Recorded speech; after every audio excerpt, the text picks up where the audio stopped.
Dr. X off air just said, let's go. Now it's my turn. Let's go, baby. It is Beyond the Surface on the X-Rated Sports Network. You're hanging out with your boys once again. Rick Kamla below me, Dwight Walton, Canadian basketball legend, lower left.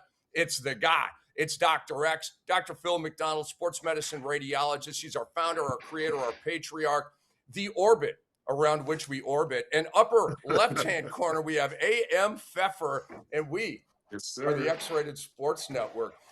Be sure to like and subscribe our YouTube channel. We really appreciate that, folks. We have a great guest coming up. Mark Kestecher, top radio play-by-play for ESPN Radio, will be joining us at 3 o'clock Eastern time. We've got some breaking news, but before we get into that, Doc, you have a family announcement. I know that there's some travel involved. I don't want to steal your thunder, but tell us how cool Sunday afternoon is going to be. Let's get into that. Well, Rick, I think Monday is going to be even cooler because on this couch, you're going to have this guy, Dwight Walton, right here on this couch. So my cousin is driving from Montreal. I'm getting honored this weekend at my church on Saturday for Black excellence at my church that I grew up, born into, and everything. Thank you. So cool. Yeah. So it's a privilege and honor, but I don't want the praise or anything. They kind of insisted that I get this plaque, and so I'm gonna be there and I'm gonna have fun. Have my mom. My mom is very proud of it and all that good stuff. But my cousin insisted on coming. I was like, "Cuz, it's not a big deal. You don't have to come down for that. It's not like my medical school graduation or something." But anyway, I think he's really coming because March 1st we're going to be going to the Knicks versus Spurs game matinee Sunday at the Garden. Well, but hold on. If I may interject, first of all, listen, my late mother, may God rest her soul. She was a huge fan of my cousin Phil here, huge. And if she were alive, if she was able to be in New York this weekend for my cousin Phil receiving this award, she would have been 10 toes down. She would have been there right in the front pew of the church alongside my Aunt Sonia and the rest of our family, just being proud of my cousin Phil. So this is my way of sort of showing our family support. Yes, going to the game on Sunday is definitely a major part of it. I'm not going to deny that, but I've been looking for a reason to go to New York for quite some time. The opportunity presented itself. I could drive. It's a 5.5 hour drive. My cousin is there, and I'm going to get the chance to see my cousin receive an award that not only does it signify Black excellence, my cousin is just excellent, period. And he deserves the award. So anytime I have the opportunity, and if I'm able to attend a ceremony that is deserved of my cousin, I'm going to be there. And listen, I'm not trying to kiss his behind. This is just a factual thing. Phil McDonald. It's family love, man. Dwight, you don't have to disclaim it. It's family love, man. And listen, Phil McDonald is an accomplished human being, period. Yes, he's a brother, no question about it, but he's an accomplished man, period. This is not by accident. My cousin Brian as well. My whole family is accomplished, if you want me to keep it real. But it is what it is with Phil. I'm looking forward to seeing him, my Aunt Sonia, my cousins, everybody that I will see this weekend. Just, God willing, I get there safely, get back to Montreal safely on Tuesday, and let the chips fall where they may. But I am proud of my cousin, Dr. Phil McDonald. No question about it. Thank you, cuz. You know what? I am too, Doc. I am too. I have 2 points of clarification. Are Doc and Dwight going to be sharing the same couch for Monday's show? That's number one. Yes. Okay. That's true. All right. Sparks may fly. Number 2, actually it's 3. Number 2, Doc, are you giving that plaque to your mom? Of course. I mean, all the flowers go to both my parents, my dad and my mom. I love it. So yeah, I had the whole acceptance speech, and I'm gonna keep it short and sweet. so they don't play the Grammy music for me. But, That's right. Or That's Canada. Right. Yeah, or "Oh Canada." No, yeah. no. That's not. Or the that's not Jamaican happening. national Definitely anthem. not. Okay, and then number three, who wins the game? I'll just start it out. The Knicks. I got The Spurs. Knicks. I got You got Spurs. Spurs? They're on a 10. They're on a 10-game heater right now. The Knicks are the Knicks. I saw, their plus minus and metrics still look good and all that kind of stuff. I get it. But I got the Spurs. Doc, you go next, then Dwight. I'm definitely going with the Knicks. Wemby has lost, I believe, every time he's come to the Madison Square Garden and got embarrassed at the Garden his first game. It was actually rough. I felt bad for him because my wife and I joked that Wemby's our adopted son. So when he first came to the league, but he still seems so young. When you see him play, he just looks like a little kid that's still trying to understand his body when he falls and things like that. But Right. no, I love Wemby, but I want Wemby to have a good game because some of his games have been kind of suspect, even though the blocks have been amazing and his impact on the game has been amazing. But I just want him to have kind of like that MVP type of game that he had in the beginning of the year at the Garden, something historic. But I want the Knicks to win, kind of like the Christmas Day game when Mikal Bridges hit that buzzer beater. Well, Dwight, are you taking the other side? Well, I was about to say, Phil, you're forgetting that Wemby played great on that Christmas Day game. That was he did. Yeah. That was sort of his coming out party. All that being said, I think there seems to be, just based on the championship game of the NBA Emirates Cup, there seems to be a comfortability for the Knicks when they play against the Spurs. I can't put my finger on it. They just seem to have success when they play against the Spurs. I know that the Spurs are currently on a 10-game winning streak, but for whatever reason, I think the Knicks are going to win on Sunday afternoon. It's a nationally televised game, obviously. It's in the Mecca. It's in the Garden.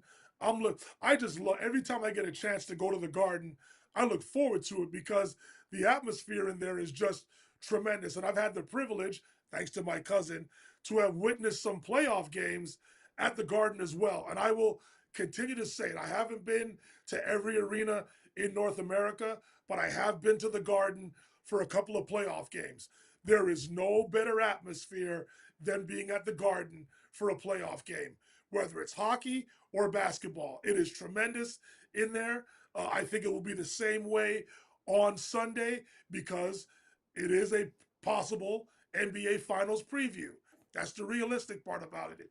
And I think because of Wemby, because of the attitude the Spurs have, Mitch Johnson, who's definitely put himself into the Coach of the Year conversation, and I think Jalen Brunson and Karl-Anthony Towns look forward to this matchup.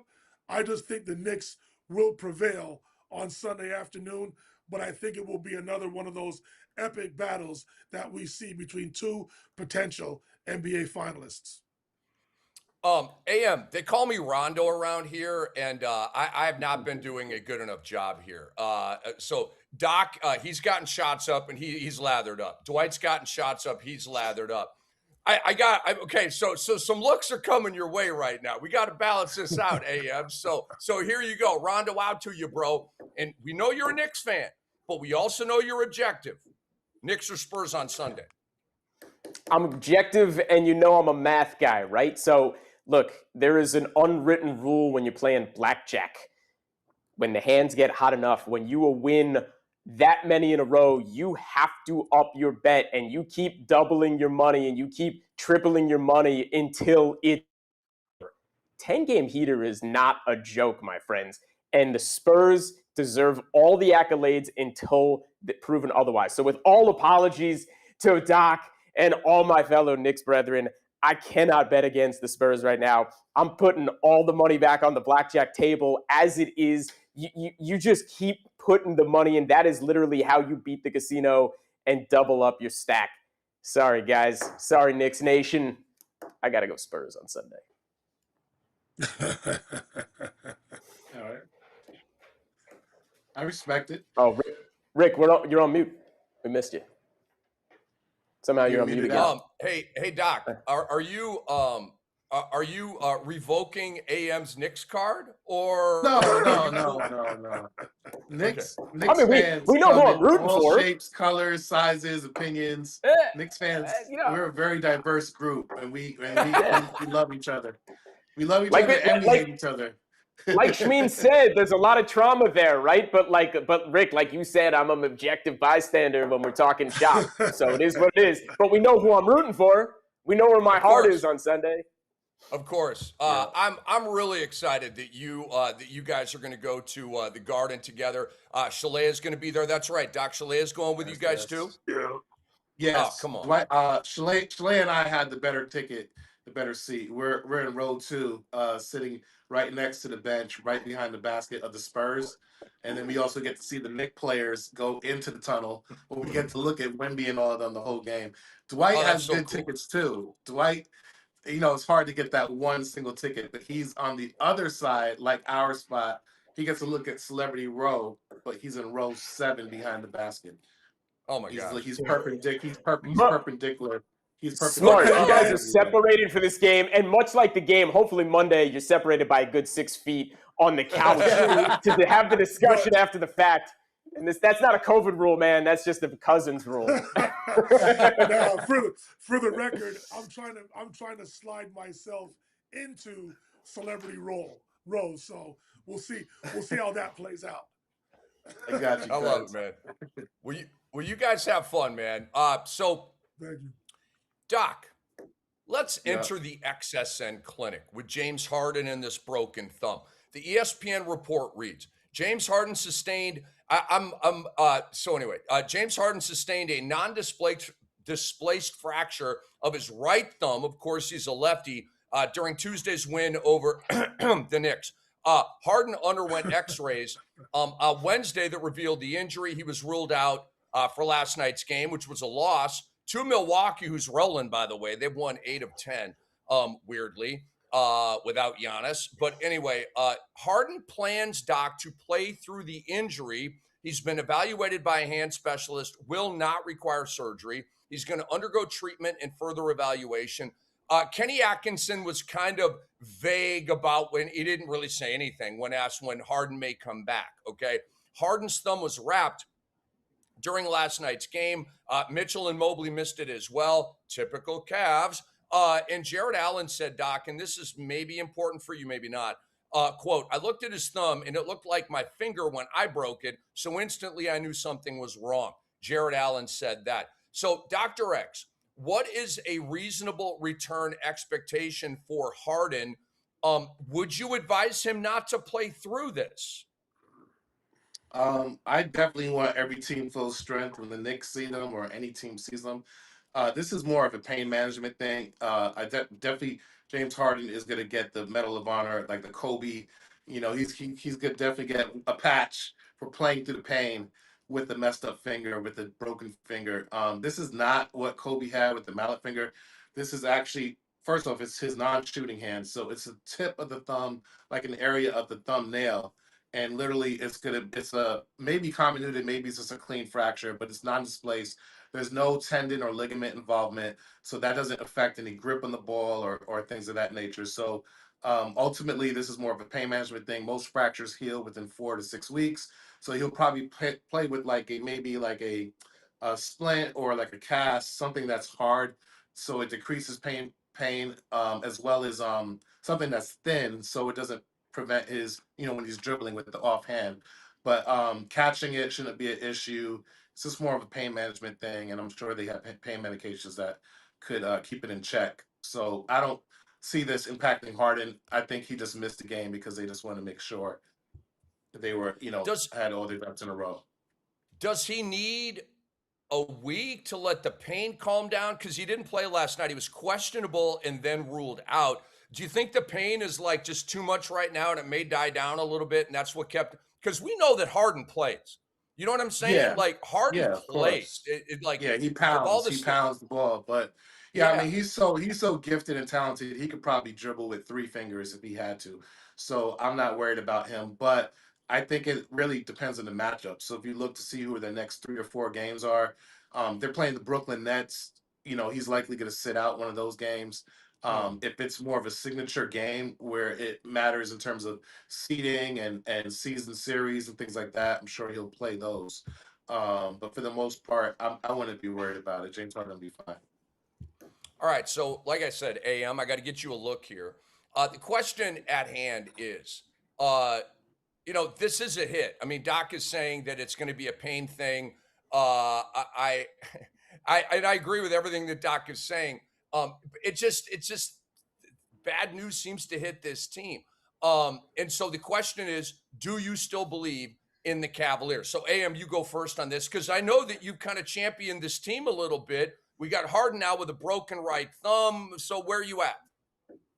Yeah, I still absolutely believe in the Cavaliers. And I know we're going to use the big F word, fraud, right? But look, to me, I reserve that like actual financial crimes. You know what I'm saying? Like, I don't always seep into that. I don't let it matriculate into my sports analogies too much, because that's a big, big word. I mean, this team's not at the bank cashing fraudulent checks just yet. In a 1-game series, I'd like to play them, especially as a Knicks fan. In a 4-game series, anything can happen. They're deep. They've got the bench. They made the moves that were necessary. They brought in Schroeder. They brought in Herter. They got rid of Lonzo, who wasn't getting it done. Darius Garland was effectively a net negative this year. Harden is going to be fine come playoff time. We all know his history, but this ain't his team. Donovan Mitchell is an MVP candidate this year. Again, I'm not necessarily putting him above everybody else we've spoken about. I'm not saying he's better than Cade or Jalen or all the other guys, even Brunson some nights. Like, don't put me there. But, like, he's in the conversation in the top 7 this year. And if you're not having that conversation, you're not being realistic about Donovan Mitchell. He's carried this team on his back a number of times. Mobley is who he is, and I expect him to step up this year come playoff time. I really do. And Jared Allen, since Harden's gotten there, the numbers don't lie. Ball don't lie. He's looked very good. The team, look, you look at the top 5 teams in the East right now, they're all 8-2 over the last 10 games, except one team, our Knicks. They're 6-4. But Cleveland's getting it done, all right? They're not fraudulent. I do believe in them. I'm worried as a Knicks fan about the other top 4 teams in the East. Cleveland's definitely one of them. 1 game, I believe in taking them down. Over a 4-game series, I'm worried about them. So, Dwight Walton, I go to you next here. We have Brandon Armstrong. Oh, we got kid issues still? Oh, he's not quite right. Right. That was quick. Wow. That was a Dwayne Wade-esque pump fake right there by Brandon Armstrong. He is the great NBA impersonator. So, Dwight, are you still believing in Cleveland? And does this Harden news impact how you view the Cavs moving forward at all? This Harden news, listen, my fingers are mangled because of basketball. Us players, we play with broken fingers, sprained fingers all the time. So I am not concerned about the injury. The chemistry with James Harden and the rest of that Cavs roster seems to have been flawless so far. Will this affect some of the rhythm that he's had with his new teammates? Maybe. But I will continue to voice this concern, not only about the Cavs, but about the Knicks as well. Their rosters definitely are talented. That's not my issue with them. My issue with both the Cavs and the Knicks are their toughness. Can they get through a 7-game series being tougher than a Detroit, being tougher than an Orlando Magic that's all of a sudden they've won 8 of their last 10 games. They are starting to play well. They bring a certain toughness to a playoff series that the Cavs and the Knicks haven't over the past couple of seasons. That's my only, I know the question is about the Cavs, but I'm lumping the Knicks in there as well because that's my concern.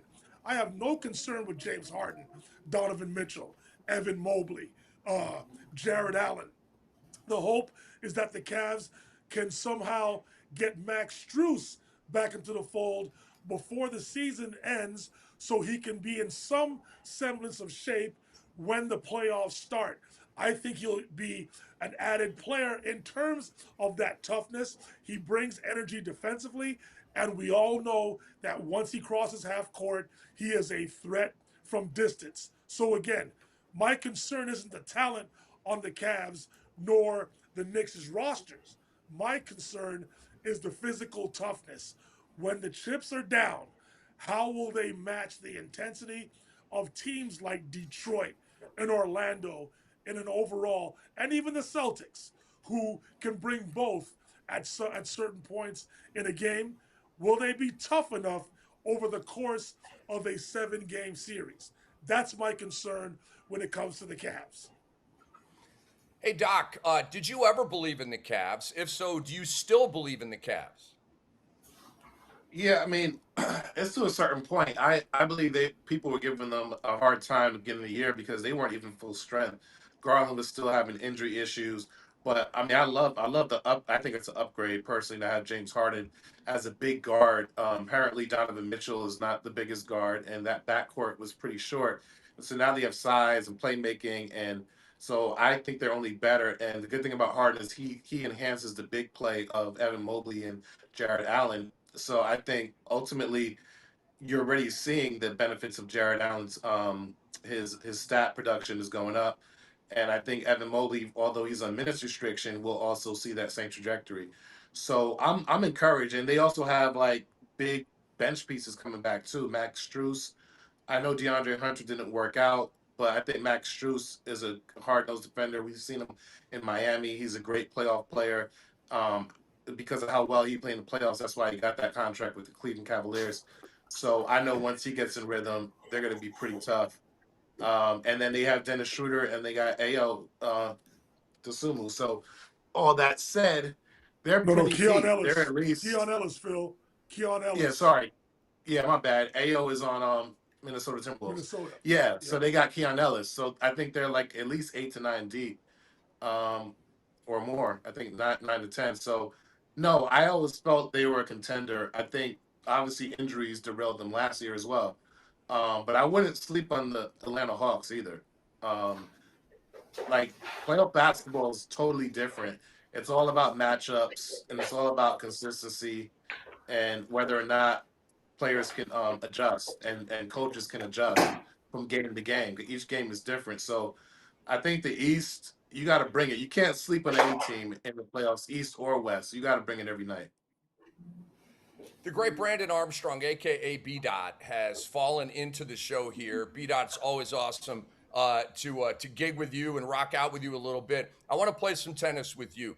James Harden has a broken right thumb. It's a non-displaced fracture. And so you're the resident ball handler here, right? And I see your IG videos.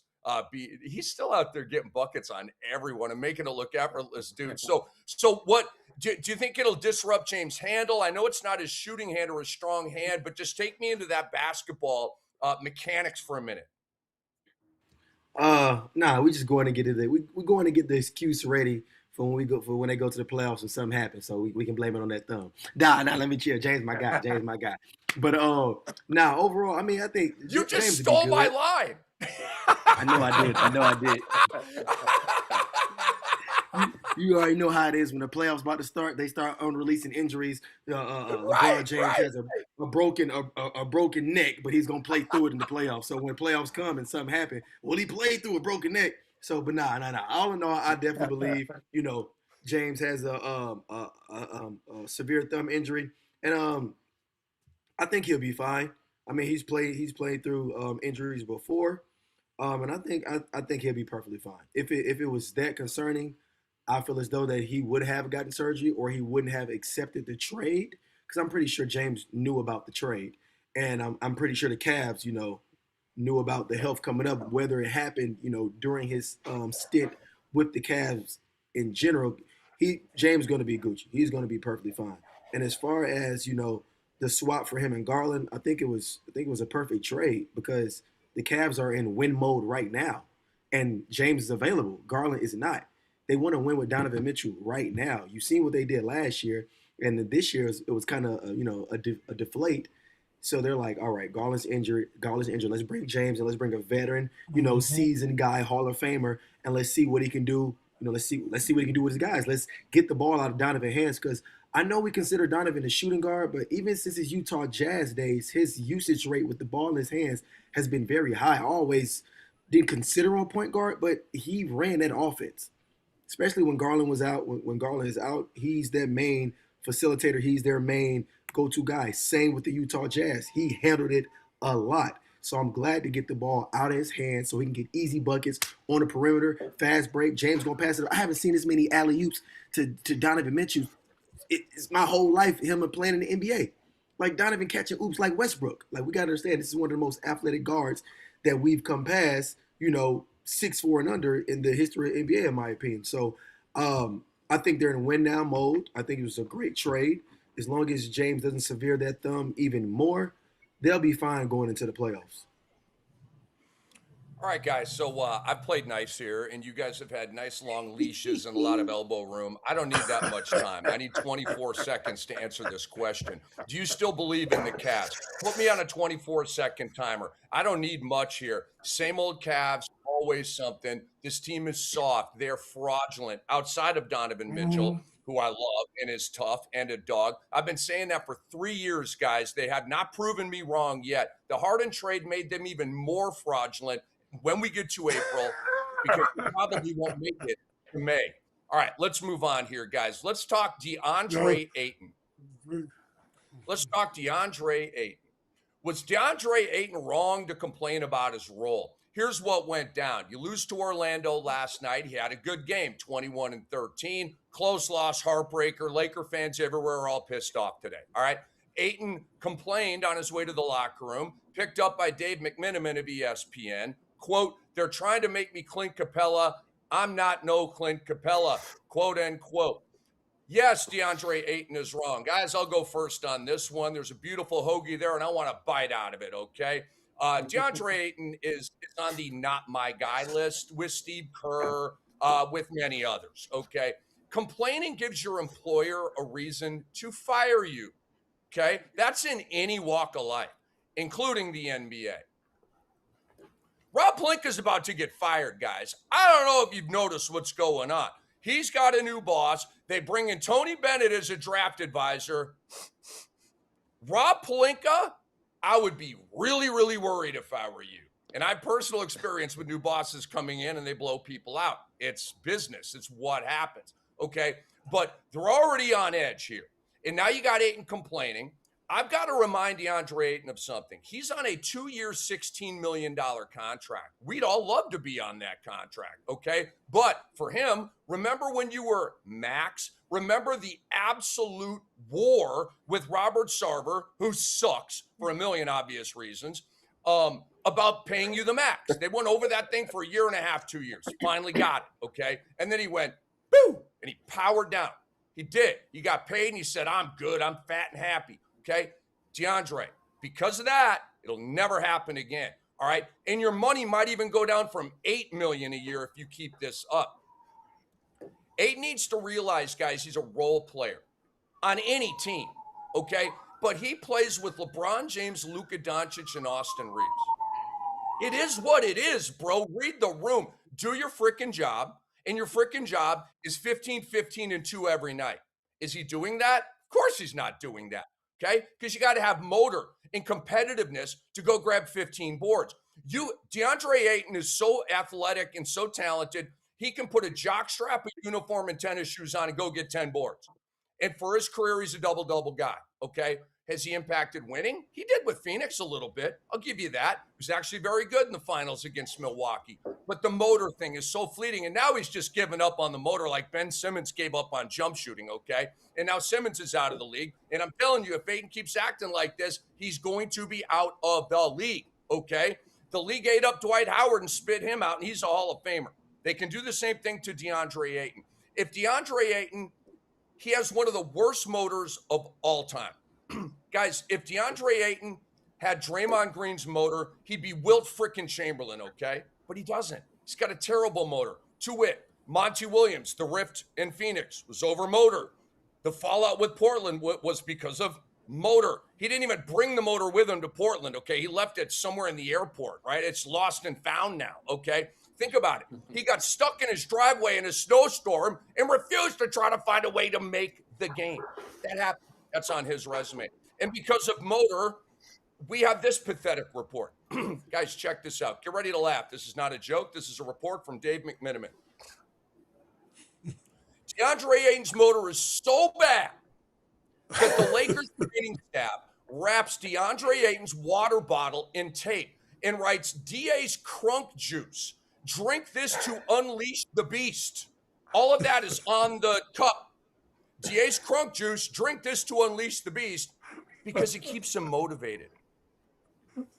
No, it doesn't, first of all. Second of all, you've got to be kidding me. You guys, Michael Jordan woke up smelling blood like a hungry shark, okay? He was ready to eat your face off at 8:30 a.m., okay? DeAndre Ayton needs a grade school prop to get motivated to play with LeBron James, Luka Doncic, and Austin Reeves and wear the purple and gold. Give me a break. Dr. X, you go next. Was Ayton wrong to complain about his role? I think he might be positioning himself to leave LA because he just probably feels with Coach JJ Redick, he probably doesn't have, a spot in the rotation the way he wants to. He's not being used. His talents aren't being used the way he wants.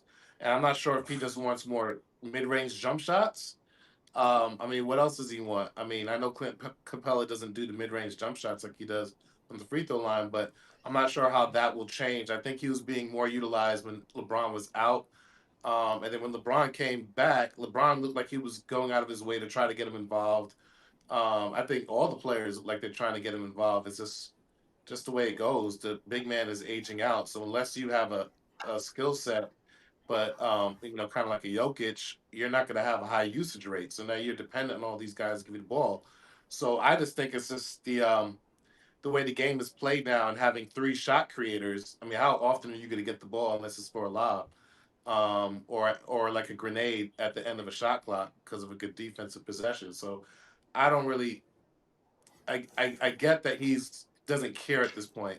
And he's kind of that's the way he rolls. Like, he kind of got himself out of Phoenix when we thought it was a good spot for him, but he was complaining back then, and I think he did it on purpose because he didn't want to play with them. And so he left when it was Bradley Beal, Kevin Durant, Booker. That was a solid team for him. So I think that's what he's trying to do. He doesn't want to be in LA. And I don't know what team he fits on. I disagree that he'll be out of the NBA because I think he's too skilled for that. He's too young for that. It's the number 1 draft pick, So I think he will be in another team next year. Yeah, and when I say out of the NBA, I'm not talking about like this summer or next year. I'm talking about within like 2 to 3 years. You know what I'm saying? Like if you keep like it took Ben Simmons a while, right? And it's just dilapidated, and then it was over. So it'd be kind of like that, like maybe 3 years out. I hope it doesn't go down that way, Doc. But that's to clarify my point a little bit. B-Dot, was Ayton wrong to complain about his role?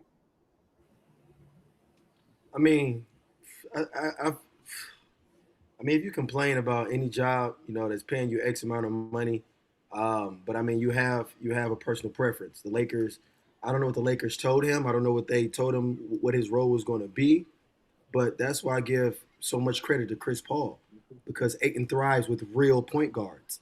When he doesn't have a real point guard on the floor or floor general, he looks mediocre. You see what happened when Chris Paul them left. It was Kevin Durant and Bradley Beal and all those guys. No true point guard, nobody to get him the ball where he wants it. Chris Paul is going to come off that pick and roll and get out his hand quick. Chris Paul's not about to come off that pick and roll, probe, step back jump shot, last minute pass. Like, that's not Ayton's flow. You feel me? And Ayton isn't a Clint Capella. He's not a rim runner. But at the end of the day, you have to do whatever you have to do to win. So you're locked in this role. If they want you to be a Clint Capella and they're paying you this amount of money, you got to do it. You have no choice. You have to. This Lakers team isn't good at all, especially when all 3 of these guys play. When Reeves and Luka play, they look fluent. They look amazing.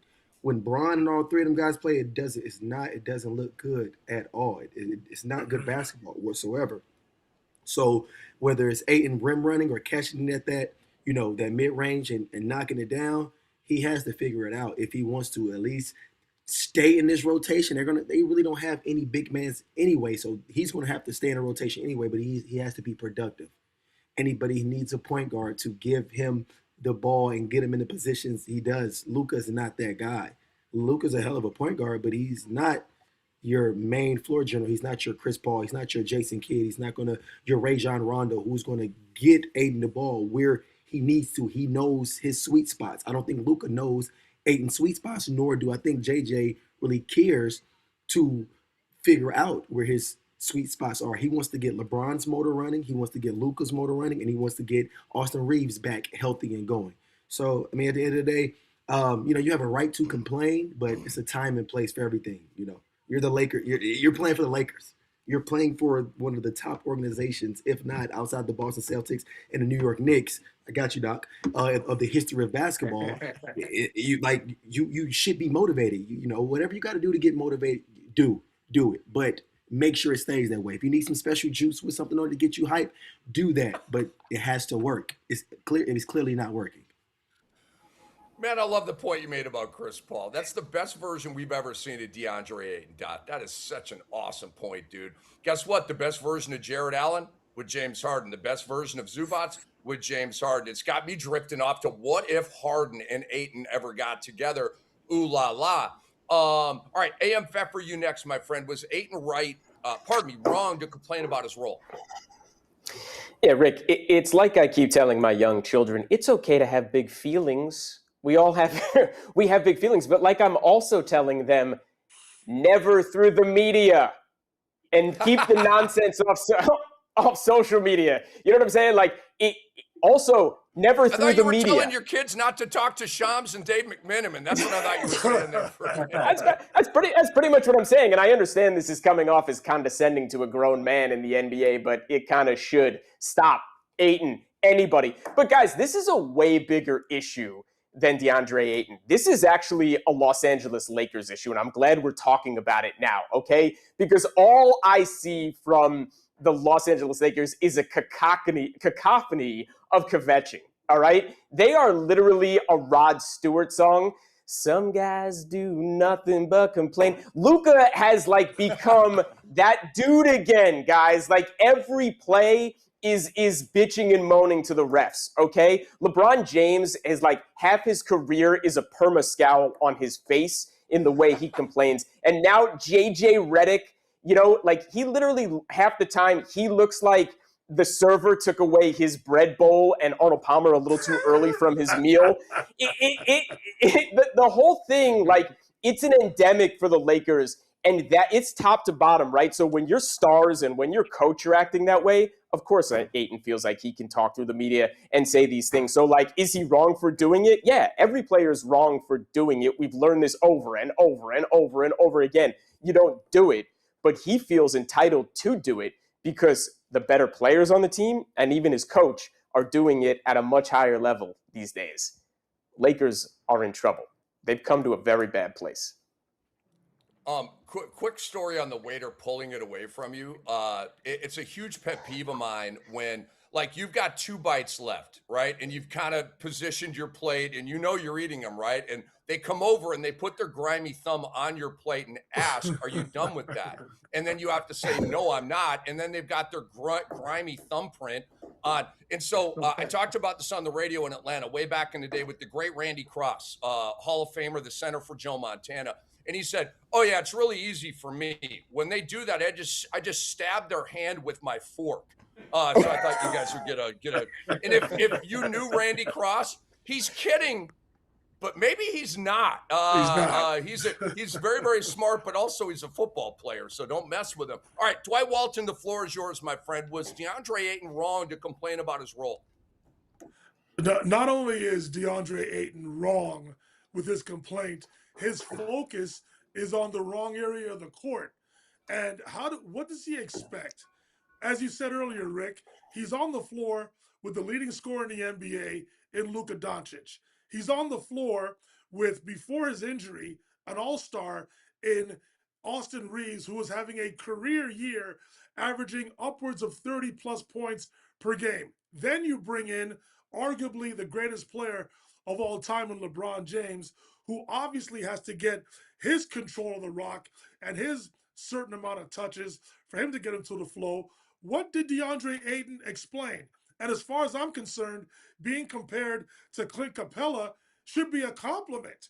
Clint Capella has made a great career out of putting pressure on the rim, being a lob threat, somebody that can catch the ball in traffic and score in traffic, something that DeAndre Ayton clearly has issues with. And Clint Capella was a pretty decent rim protector. The main complaint I hear about DeAndre Ayton is that he is 7 foot, but he doesn't play 7 foot. He doesn't like to protect the rim. He doesn't block shots. Yes, he may rebound the basketball, which he does. I give him credit for that. But I'll tell you what, his teammates would have a whole lot more respect for him if he had the requisite motor that it takes to play with talents like LeBron, Austin, and Luka. Just do your job. Stop being so concerned about getting your touches. Do the things that the Lakers are asking you to do. Be a presence in the paint. You've heard this. You've heard the quote, the ball finds energy. Well, Ayton doesn't bring the energy, so the ball is not finding him. Focus on being a rim protector, a paint presence. You will get the ball if you play hard. That's how he should be thinking. But instead, he's an overgrown child who's complaining about not getting the basketball enough, so he allows that to affect the rest of his game. And that's what bothers me about Ayton. Ayton clearly has the talent to warrant being the overall #1 pick. Although, of course, I will say Luka Doncic should have gone #1 in that draft. But I understand why Phoenix took the safe route. I get that. However, be a big, play hard, stop complaining. You're playing with 3 of the greatest scorers currently in the NBA, and you still want your requisite touches? Be a present, rebound, rim run, block shots. Do your job as a big, and you'll be surprised at how the ball will ultimately find you. You wouldn't have to worry about your 3 ball-dominant players getting you the basketball. Ayton is absolutely wrong to complain, and as far as I'm concerned, it's immature, it's childish, and unprofessional. Do your job. You're playing for the Lakers. You have a chance to win a championship. Yes, this regular season is not going as it's supposed to, but once the playoffs start, you can't tell me that on any given day or any given series, a team that has Austin Reeves, Luka Doncic, and LeBron James can't make a playoff run. DeAndre, get your head out of your you-know-where and do your job. You have a chance to do something special. Of course he's wrong to complain. Woo! You guys rock, man. That was awesome. That was a fantastic roundtable right there. B-Dot, I go to you first on this one, man. A little bit of a setup. What did the Spurs prove in that win against the Pistons on Monday night? The facts. San Antonio backed that up with another win. There were 10 straight wins, only 2 games behind OKC for the top seed. The defense on Cade that night was incredible. 5 of 25. He shot 2 of 8 from 3. Stephon Castle, a big reason why. Spurs beat him 114-103. We saw the little scuffle between Castle and Cade. And in the third quarter, Cade went 1 of 7 with Castle all over him. So just a few factoids there. But B-Dot, what did the Spurs prove for you in beating Detroit, the #1 team in the East? I mean, that they have depth, and they don't need Wemby to score 50 to win a game. I mean, as we've seen last night against Toronto Raptors, they're a very deep team. Let's just say they really just have a stepping stone on the Eastern Conference teams. That's what it really proved. It proved that they can beat the top Eastern Conference team when it came down to it. I think they're on a 10-game winning streak now, so they look good. They look very good. You guys know my ripe. I like Castle. I like Harper. I rock with Fox, but I mean, at the end of the day, them 2 young boys, they get the job done. And like I said, what the Spurs really, proved is resilience.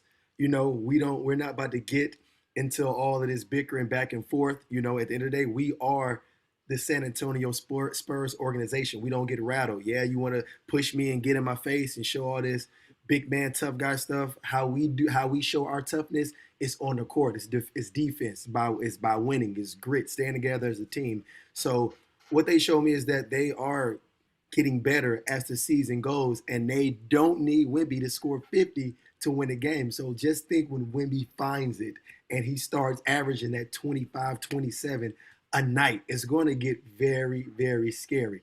At the end of the day, the Spurs show that they're a deep team. They have a lot of bodies that they can throw at these superstar guards. And, you know, hey, Cade was top of the MVP list or, you know, top 3, and the Spurs showed him like, yeah, bro, let's calm down. Welcome to the Wild Wild West. All right, you can keep all that energy up there in Detroit and on the East, but over here on the West, it get real gritty.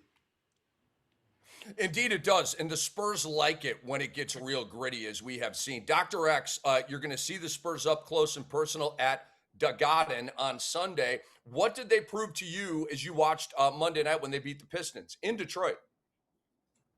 That they're consistent. I mean, I already knew that they had that in them, seeing them play from the beginning of the year, also in the Cup. Wemby only played, he was on minutes restriction when they lost to the Knicks.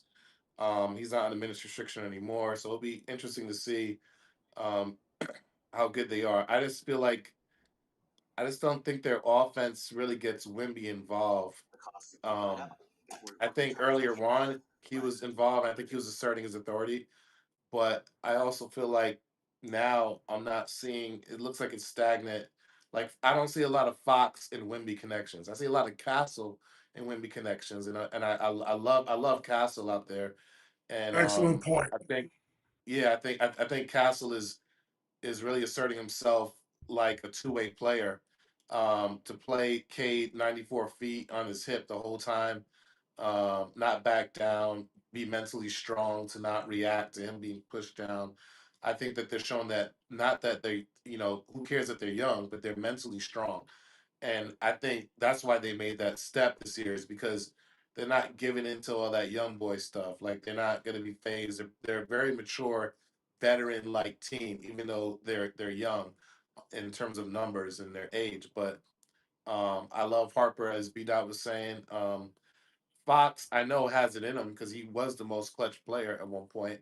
I just think they got to do a better job of meshing together with Wemby. And Vassell is really good. I knew that 2 years ago, but he was going through a lot of injuries, and so to see him be consistent and have a good, giving them that shooting that they were missing, they're pretty tough. And Cornette seems to be like, I know they don't play this lineup a lot, but if they were to see a team like the Pistons in the finals, a double big lineup, it could be pretty dangerous because Cornette, he's a load to deal with in the paint, and Wemby kind of needs that sometimes. So I think when he was mucking it up with what's his name, Duran, if Cornette was out there, as they called them together, French Vanilla. If I saw French Vanilla and Pineapple Express, which is Vassell and Castle, and I guess have Fox out there, I like it, man. That's a pretty tough starting five. Pineapple Express, absolutely amazing movie. There's about 77 and a half laughs in Pineapple Express. Oh my gosh. Remember they could not kill Danny McBride's character. Do you remember that? Like knife wounds and gunshots and like they left him for dead in the house. 2 weeks later they go, he's like eating Cheetos. He's still like, oh, that movie is so it's silly and dumb and I love it. All right, where are we here? Let's go to Dwight Walton here. Doc, I agree with Dwight. I didn't want to like jumble it up with too many words, but the point about Fox and Wemby not really clicking, just excellent, man. All right, Dwight, what did the Spurs prove for you in beating the Pistons? By the way, that's the first meeting of the year between the two teams. They're going to play again in about a week. So that was a huge matchup. What did the Spurs prove to you?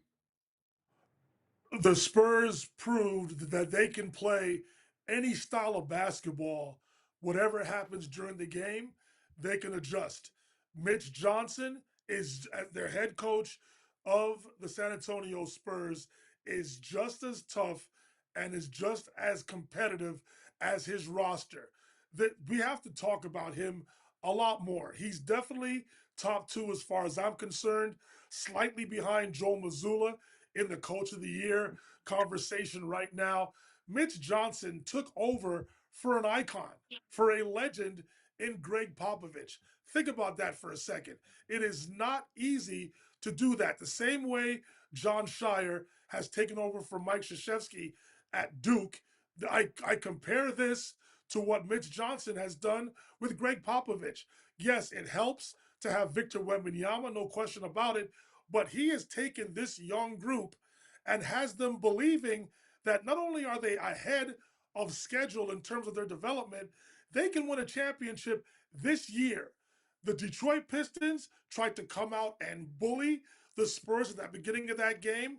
If you saw what Cade Cunningham did, what a lot of the players used to do back in the day, cutting through the lane, Cade Cunningham gave him a shoulder shiver, put him to the ground. Victor Wembanyama got up off the floor, didn't even acknowledge Cade, didn't even look in his direction. He's like, you know what? We're here for it. Yes, at the beginning of the game, Detroit, they came out slow, all that kind of stuff, but they calmed themselves down, they readjusted, and then they took the fight to Detroit on Detroit's home court. That's what impressed me the most. If you want to be finesse, they can play that way. But what I love about the young perimeter players on the Spurs, they put Cade in his place. If I've seen Cade Cunningham and Stephon Castle in person, Stephon Castle is as big and is as strong as Cade Cunningham. That's why Cunningham will have issues with him if the Spurs and the Pistons are to play in an NBA Finals over the course of a 7-game series. Stephon Castle got size. Devin Vassell has size. Keldon Johnson has size. All of Dylan Harper has size. All of these guys, they have size, they have competitive spirit, they can slide their feet, they can keep their chest in front of you, they can keep elite offensive players out of the paint. And when they don't, who do they have waiting for them at the rim? That 7'5" unicorn of a player in Victor Wembanyama. The Spurs could play any style. That's what I saw on Tuesday night. If you want to bully them, they will bully you back. They will accept the physicality. They do what they have to do. Hey, hon, they do what they have to do in order to make things work during a game. And Mitch Johnson, I have to give credit where credit is due. He can adjust on the fly. He is a very fiery coach. He is not afraid to coach his team. He's not afraid to coach his stars.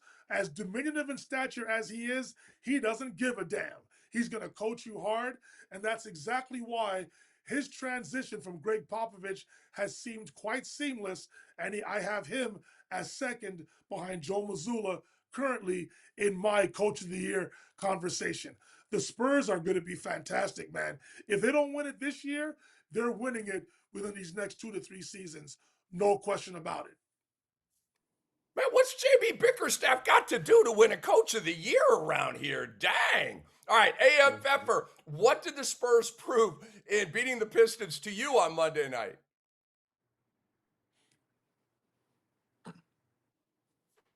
You're mute, there's am I? No, you're good now. You're good. You're good. Okay. To me, that game was only half the tale.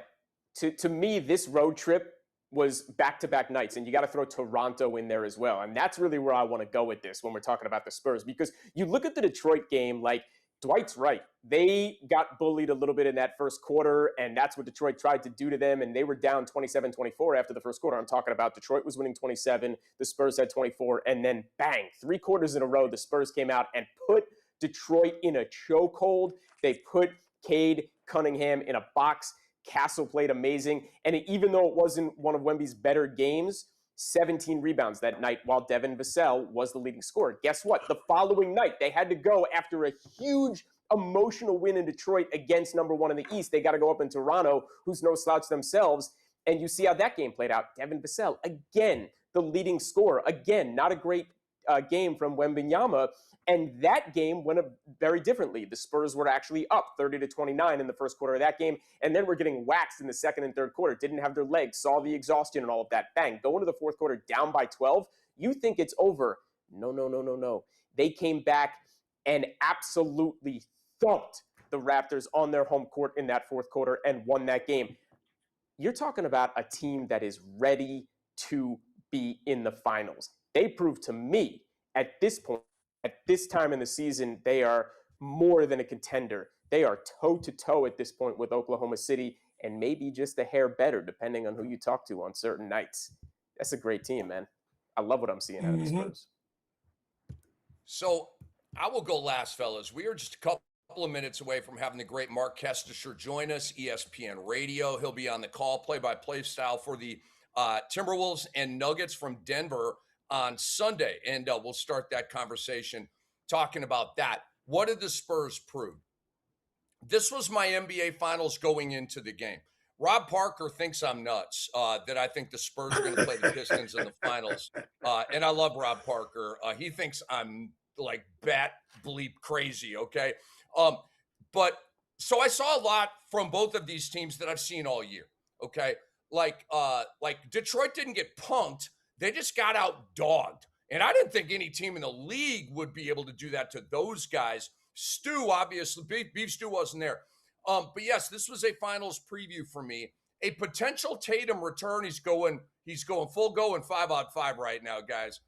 Dwight, whether you want to sit him or not, Tatum coming through them doors, man. Let's go. Oh, I can't wait for that, by the way. So a Tatum return could change everything for me, but he ain't back yet. The Spurs proved two things to me, guys. They proved they can lock down the MVP. We haven't seen that before. They haven't, with this group, played Cade while Cade is at an MVP level. People were killing Cade on social media. I don't see it that way. I saw an elite defender in Castle on an elite defensive team, the Spurs, locking up Cade, which happens, and dictating the rules of engagement to the MVP frontrunner. If the Spurs can do that to him and that team there, what can't they do? All right? If these Spurs can do that, who can't they beat in a playoff series? Okay? What star player can't they put a blanket on? They can put a blanket on anybody they want, a small and a big. Think about it, guys. The Spurs own the other top two teams in the NBA. Okay? They own Detroit and they own OKC. They temporarily own Detroit. Detroit's going to have another swing here in about a week, but they clearly own OKC. All right? So they're 5-1 against OKC and Detroit. That to me is huge and not a fluke. Number two thing they proved to me, they can get an 11-point road win against the best team in the East in their house without their A game. How the hell did that happen? Okay, their two best players didn't even play well. Wemby did rebounding and shot blocking, and he was terrific in that regard, but he was 6 of 16. Okay, Fox was 4 of 17. Fox and Wemby combined to shoot 10 of 33. How in the hell do you go to Detroit and win by 11 with your top two players shooting 10 of 33? Guys, that math does not make sense, but that's the beauty of the Spurs. That's their dominance. That's the depth. Guys, the Spurs dynasty shall begin this year. Prepare yourselves for the carnage, okay? It's going to be gory, okay? It's going to be akin to a zombie movie, all right? And remember, Thursday, March 5th, Detroit at San Antonio, the rematch, and you know who, Beef Stew, will be off suspension for that game. So ding, ding, lock it up. Let's bring in Mark Kestecher right now. Excellent timing. The great Mark Kestecher, waiting on him to pop in here. On Beyond the Surface on the X-Rated Network. My guy, Mark Kestecher, what is up, my friend? Welcome to the show. I'll do some intros here in a minute, but how you doing? I love your background, man. Cam, it's good to see you. The salad is impressive. I keep it nice and short. I don't really have a choice. Yeah, some great moments behind me.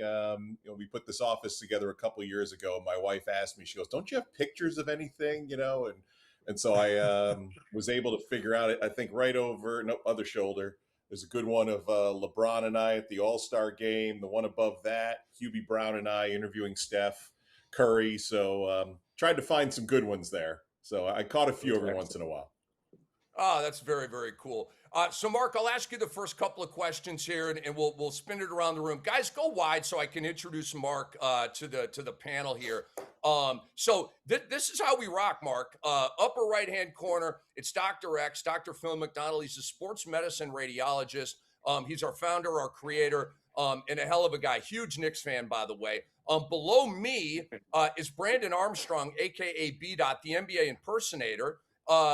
Who I'm sure you're familiar with, and his beautiful daughter is hanging out with us. Lower left, it is Dwight Walton, Canadian basketball legend. He played overseas for a long time. He was in the Seoul Olympics back in 1988. Averaged 7 points a game, Mark. He was getting buckets out there, all right, for Team Oh Canada. And upper left-hand corner, we have where he's a businessman and author and anchor. And those are our LA studios, Mark, which are pristine. They look primo. Nice to be on with you guys. Nice to meet you all. Yeah, man. So Mark, we know that you're calling play-by-play, one of the best in the business. Sunday in Denver, it'll be Wolves at Nuggets on ESPN Radio. Is Jokic your MVP front runner right now? Let's start there. Yeah, I think so. I think we're all curious with the 65 game rule if he's going to make it. He had to go through that long stint with the injury. I think he only has 2 more that he could miss if I'm correct on the math. I got to do the math. 1 more, and then he's out. And SGA isn't far behind him. I know Shea has missed, I think, 11 games, so he maybe has 17's the magic number, so maybe 6. And it's interesting when these guys get back to health, SGA, who's still out, and Nikola, who's playing right now, down the stretch, that they want to get these guys some rest. So that I say that by saying, yes, he's my front runner, and Shea Gilgeous-Alexander's numbers are right there, but are they going to make that number? That's the key. And so I have to go to my plan B. And, right now it seems to be a toss-up for me between Cade Cunningham and maybe Jaylen Brown. So I have to expand, what I'm considering, and then we'll see if the numbers work out once it becomes voting time. And I've been fortunate to be one of the voters, I think, for the last, 5 or 6 or 7 years. Haven't been asked yet, right. So maybe my run is over, but who knows? Always thinking in those terms of, who will be the eligible guys, and MVP gets interesting because of the 65 game rule. Mark Kestecher is in NBA arenas most nights calling games. Who else is more qualified and credibilized to vote on MVP than Mark Kestecher? NBA league office, please make it right. Now, this run cannot end. The nice thing about the national package is, maybe I'm doing 1 or 2 games a week. I know they took the vote out of the hands of the local guys, for whatever reason, if it was because they were too close to players on their own team with a lot of bonuses that were involved. I don't know if that was the reasoning why they took it away from them, but I guess I'm in there enough, especially post All-Star and into the postseason. But that post All-Star run up to when we start voting April 1st or whatever day it is, at least makes me qualified enough. How about that? Kesty, I got your back. I will go to bat for you. I will vouch for you, as they say in the Northeast. All right, one more from me, and then we'll go around the room here. Let's talk Ant-Man for a minute. What does the next level look like for Ant-Man? I'm not going to go too far, to my opinion. I think he's really close, right? But not quite. And it's hard to quantify, but I think you understand what I'm saying. What does that next level look like for Anthony Edwards? It's funny you say that. Obviously, he's coming off the MVP at the All-Star game. He's in, his 5th or his 6th year now, 3-level guy. So what is the next level? I think the first off the court, and it's an off the court, on the court discussion, is maturity. I thought that in his early years, was he going to take it seriously? He's always kind of said, I'm not sure I want to be the face of the league. I'm fine with that. That's not what I'm really discussing. It's more of, his leadership ability. I thought in the last couple of years, covering him in the conference finals, specifically last year, and obviously they've been in it the past 2 years, he seems like a different player to me in that respect. He does seem like this is his team. He has those leadership qualities. He cares about it. He took the cue from Victor Wembanyama in the All-Star game. And, there were a few All-Star games ago. I'm pretty sure, like, he was like, every time I get it, I think I'm going to shoot it left-handed. I don't remember that comment. And I remember being in Indianapolis, and I was like, I don't think he's really taking this game seriously, which most everybody of that generation, this past generation, has not. So I do see that leadership. And then on the floor, I mean, he's only going to get better, and he's already, all-star first team quality. But I do think defensively, Cam, from start to finish, not taking any defensive plays off, that's probably where he can get to that next level and just be a guy you do not want to face on a night-to-night basis. He's already almost there, like you said. But, we're kind of splitting hairs now. Yeah, and I mean, he's 24.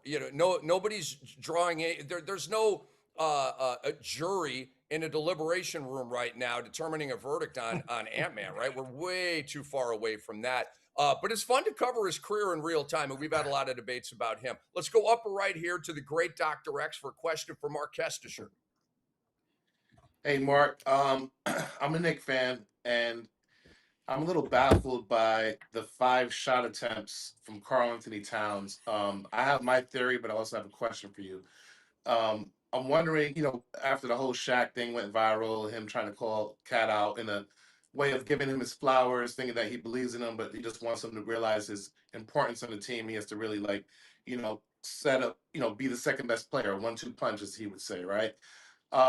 He plays in Chicago another night and does well, puts up some shots, has a great game. Then he plays against the Cleveland Cavaliers. He's 5 of 5, only takes 1 shot in the second half.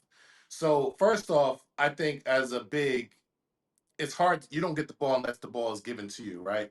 But with that motion system, the 5 position is allowed to, have some sort of involvement where they get the ball at some point. I just feel like he's not being aggressive, number one. But then I also fault Jalen Brunson as a point guard, as Rick always like to say, he calls himself Rondo. He has to see, who hasn't touched the ball in a while. And the first person in your mind should really be Karl-Anthony Towns as Jalen Brunson. And then the third one is Coach Mike Brown. So, but for me, I'm like 5 shots, like you're a perennial all-star. So I'm wondering if there's problems in the locker room. And I'm thinking that was a very passive-aggressive move by Karl-Anthony Towns. Like, is he trying to prove a point? And I don't know what the point is because we need him. So why is he taking only 5 shots? Yeah, no, it's a great question. We were there last weekend when they had the fourth quarter comeback against the Houston Rockets on Saturday night. And the game before that, remember at home, they got trashed by Detroit, and same deal. He barely shot the ball in the first half, and then he has this huge third quarter. So it feels like there's something about Mike Brown's system that just isn't jiving with him, or that he is not a fan of, or I'm not sure exactly why it doesn't work. But then when he gets aggressive, like he did in that third quarter, the fourth quarter when they came back against Houston. So I think you hit on all the correct points, which is it's almost self-motivating, which is kind of what Shaq was saying. It's like you got to be that guy. You got to, get there and grab it. And, Jalen Brunson is one of the best we have, right, as far as point guards and clutch point guards. But I don't know why it does not work or seemingly work on a night-to-night basis. And it does seem to coincide with the coaching change. We've seen it all year long. There's been ups and downs. Let's hope if from a Knicks fan perspective, like yourself, Dr. X, let's hope they figure that out come postseason time. But I'm not exactly sure why it keeps happening. We're like almost 60 games into this, and there is that up and down, and he's capable of much more. And, I don't know if, look, he can shoot it. He's one of the best big man shooters we have.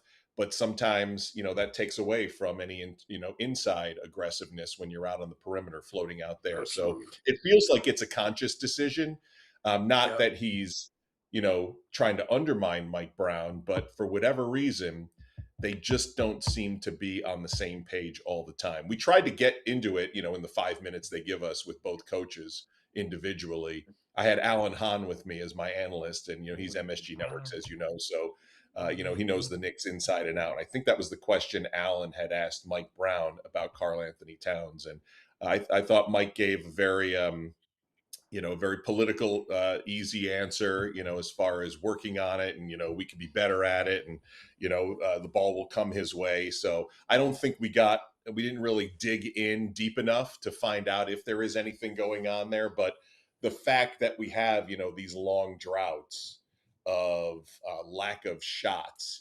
sometimes I think Mike was explaining to us, Coach Brown, that sometimes it just, for whatever reason, doesn't work out. There's 5 shots in the first half, there's 16 in the second. So we're getting to the number we want at the end. But mathematically, it looks like, a dry spell. So I don't think coaches, at least with us on Saturday night, seem too concerned about it. But the fact that it keeps happening is concerning, especially when the East is as wide open as it seems, though I don't think we give Detroit enough credit for what they've done so far this year. But the Knicks, the Celtics, and I would say Cleveland too, you put them with Detroit and it feels like, it's open for the Knicks to get back there.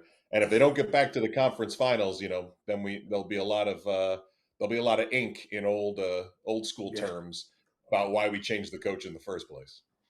100%. Thank you. It's very, very, very interesting to me that you fired Tom Thibodeau in large part because of players not happy with roles and purportedly undefined roles, blah, blah, blah, blah, blah. Ha! And here we are, 70% through the season, new coach, and we're talking about the same stuff. I told y'all it was a mistake to whack Tibbs. All right, I'm off my soapbox. We got the great Mark Kestecher hanging out with us here. One of the best play-by-play men of all time. He's on Beyond the Surface on the X-Rated Sports Network. Dwight, you're shaking your head. I know that. He's a humble man right there. Dwight Walton, I know you've been. Every time you say that, it's going to cost me at least a 20.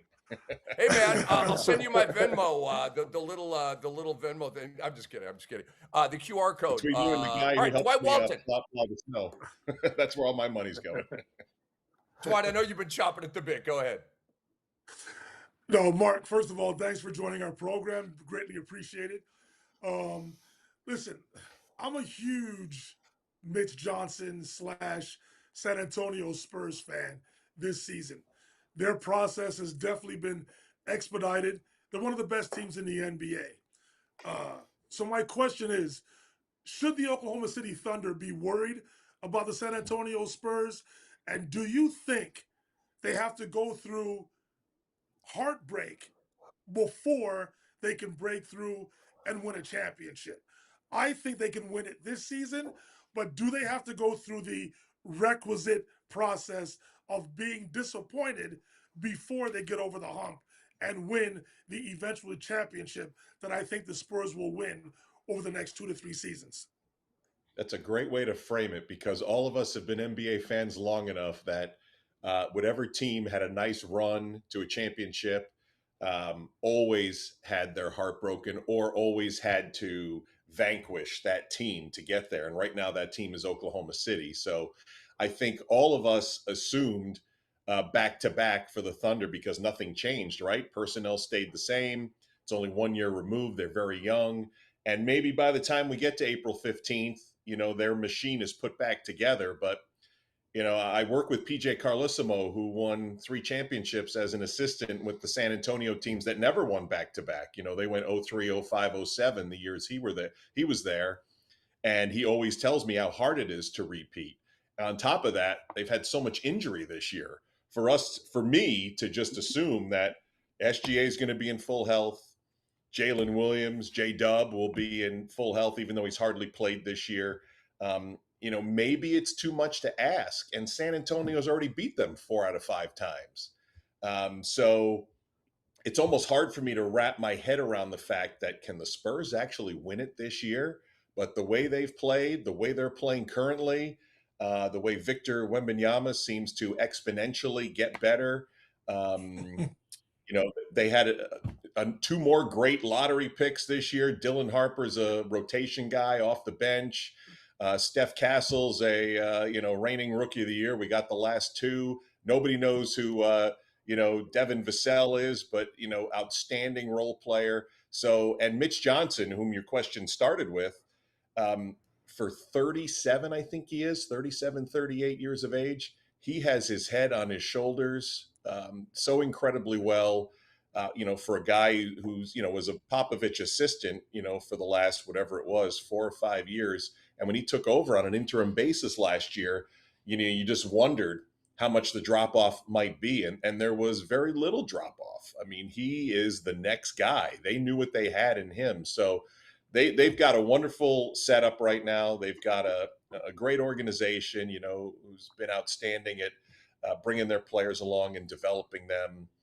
They were fortunate that the ping pong ball bounced in their direction in the Wemby draft. Castle was a great pick. You could say, yeah, I'm picking fourth or whatever Castle was, fourth or fifth, and it comes to him. But they identified him, probably before others who realized how good he could be. So they're a great organization. They're playing a year ahead of schedule. In my determination, Oklahoma City is at right now, it's a wild card to me because it's very easy, again, for me to say they're going to be a train once we get to the postseason. But there's two teams, that Oklahoma City team, and right now we're probably staring at a 2-3 matchup against Denver. So those could be two really good series in the second round and the Western Conference Finals. I don't see why San Antonio, couldn't get through either of them. So yes, it is possible. As hard as it seems, for a team that goes from not making the playoffs to not only getting to an NBA Finals, but winning an NBA Finals. It almost sounds absurd, but the way things are breaking right now, I wouldn't put it past them. Mark, that's my prediction right now. I went on Fox Sports Radio earlier this week with Rob Parker. He thought I was crazy that I said Spurs over Pistons in the finals. To your point, they weren't even in the playoffs. They haven't even been in a playoff series together with this group. Yet I'm picking them to win it all, and I feel really, really good about it. All right, B-Dot, please, a question for Mark Kestecher. Okay, how you doing, Mark? So, Doing great. You've called NBA Finals, All-Star games, draft nights, college football, playoff championships, all on the radio where the audience, they can't see anything. And, now we're in the era where highlights, social media clips, they dominate, So what does great play-by-play still require that fans don't appreciate? And what separates a good announcer from one who can truly paint the moment? Yeah, that's a really good question because there are times where I feel like I'm the dinosaur that's about to be extinct because audio's in a strange place. I mean, we're making a little bit of comeback thanks to streaming. There are, some people who don't like the announcers on TV. And so there are programs now where you could stream, alternate streams and audio is one of them. To me, and I hope that it's not lost in the new generation of, kids who are coming up with streaming where you could be in your car. I'm the same. If I'm sitting in the backseat of a car, I'm not driving, I'm more apt to put on streaming on my phone than say, hey, crank the radio so I could hear the game. There was a time not too long ago where that was the only way you were getting the game. And so it leaves me in an odd place, at the back nine of my career. But I do think there is a place for it. I think there's an immediacy of it. I think if you listen, they're two different art forms. Every once in a while, ESPN will ask me to do television. And there are people who can do radio and TV and do it really well. I know Mike Tirico is kind of the flavor of the week because of what he's done. And he's an amazing broadcaster. And he's one of those guys that could do TV one night, radio the next. Ian Eagle's another one. Kevin Harlan, just to name a few. And they do both at a Hall of Fame pace. I'm not that way on TV. I'm just like, white knuckling it till it's over and say, get me back on radio. But I do think there's a description of it. I don't know if this makes any sense to you guys, but when I'm doing radio play-by-play, like you said, nobody could see it. So I'm in it. Every play, every pass, every movement, every screen, you're in it as opposed to storytelling as you are on TV because you don't have to describe those things. Folks can see it. So I do think when it comes to the highlights that live on forever, that they match up a radio highlight with a television view of, a big play in the finals or an all-star game, it's oftentimes the radio call that is the better call just because of the emotion of that announcer. So that's what I take out of it. I also know there are times where, if you're driving, if you're on a long trip or you're in your car a lot, you really can't put on a streaming television, version of it. You have to listen to it. So there's an art form to it. There's a time and score. There's, like I said, the high moments of the game that you really have a chance to, let people know that when they finally do get to see the highlight, that, oh, that's exactly how I saw it in my mind.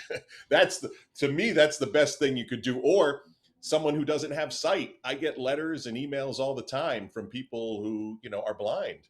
And they're like, you have no idea what your calls of the finals meant to me because I really felt like I was there. So, it's not the same as, millions of people who will, tune into a television or tune into their device to see things. But I hope there's still a place for it, because I know the 30 NBA radio men and women, it's an art form that goes back a century, and I hope it never dies, because it's a really cool art form, especially in basketball, and especially in the time of 3-point shooting.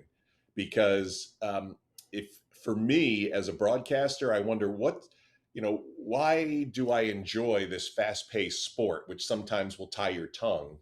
And the 3-pointer, to me, I've always said this, when it takes that arc in the air, it's the longest shot you'll take in basketball. It takes a second or two to get there. And so it allows you to describe it and hold back and then punch it when it goes through. To me, that's, some of the best part of basketball calling is the fact that we have so many 3-pointers. No, 100%, man. We appreciate right you. Absolutely amazing. Absolutely amazing. My favorite, I'm not going to say best, my favorite, because I'm usually at home watching on TV and stuff, Mark, and when I'm listening to you and PJ, it's usually I'm on a road trip or something like that. Marv Albert doing football is my favorite and you're like, dude, yeah, he did like a ton of football. No, he's the best basketball announcer of all time, in my opinion.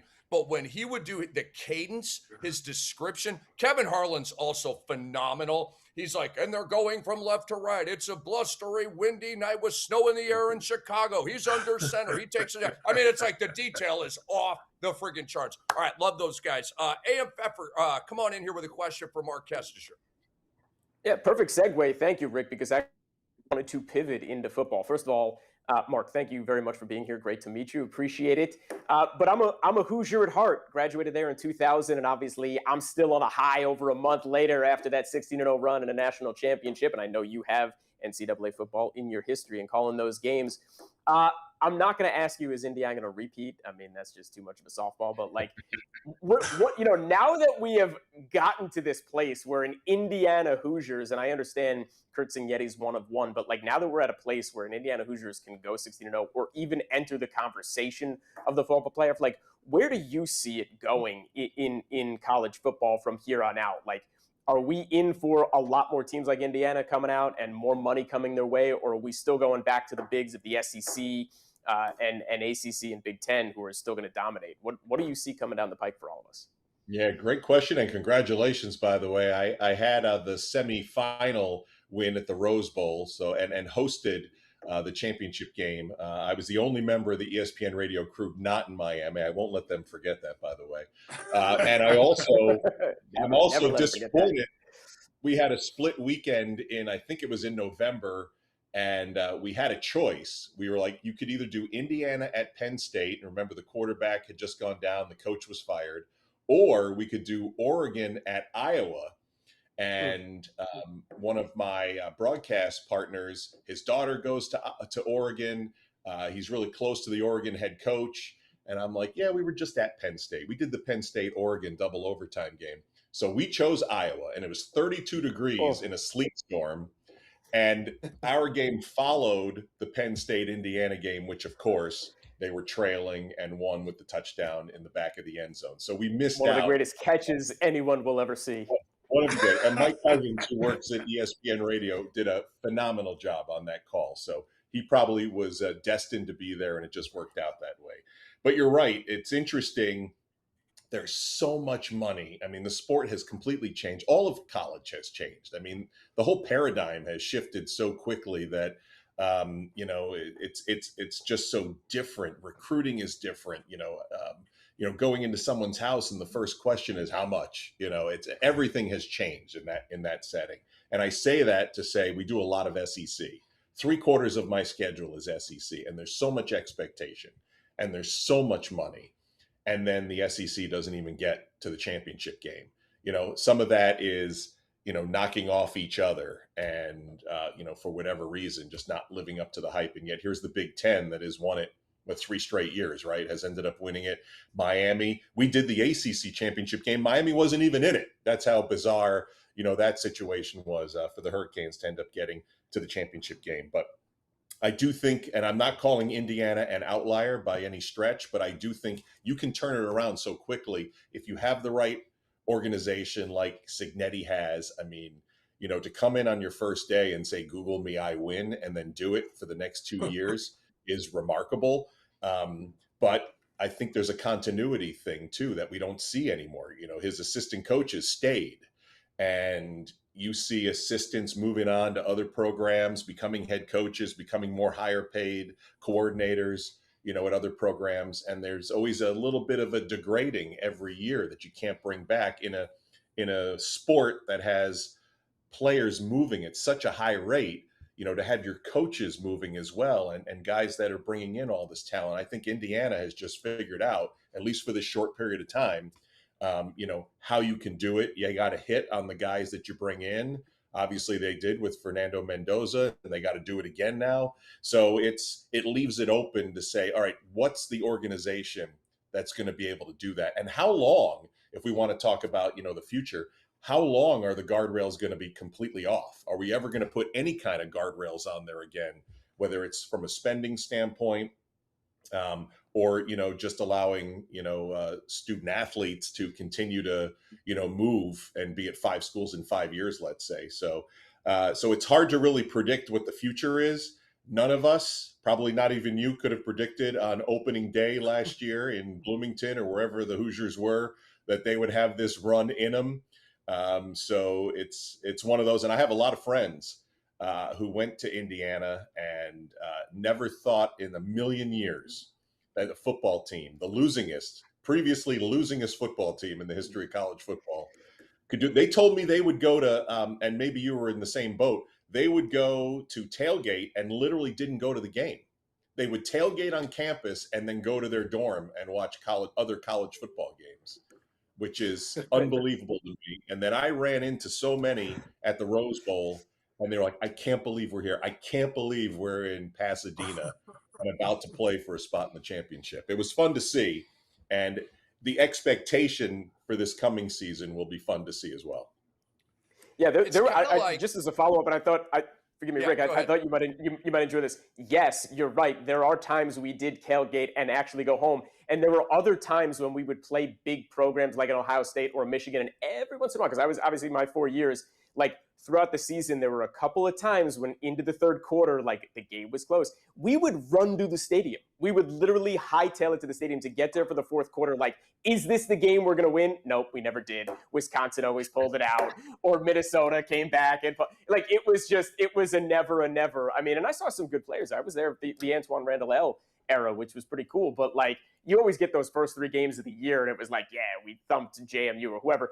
But, speaking of throwing JMU out there, but but when the Big Ten schedule started, it was you could forget it. Now we're in a whole different world. You could come in at halftime, right? Run into the stadium and sit like 50-yard line back in the day. Undoubtedly, half the stadium was always empty. And when I say back in the day, I mean 2 years ago. I love it. Mark Kestecher, great play-by-play voice for ESPN Radio. You can hear it. College football, obviously the NBA, and super, super versatile. So, hearing you say that, the losingest team in college football history makes me think, Dumb and Dumber style, maybe there's a chance for the Clippers, Browns, and Jets. No, the hell there isn't. All right, Mark Kestecher, I got a couple more questions for you, and we'll let you go. I want to talk about the analysts that you have worked with. specifically the NBA analysts on ESPN radio. Because, Mark, we go way back. I mean, you're probably 20, 30 years. I don't know what the duration is, but it's long. It's a generation. You've worked with Dr. Jack. You've worked with UB Brown. You're working with PJ Carlesimo.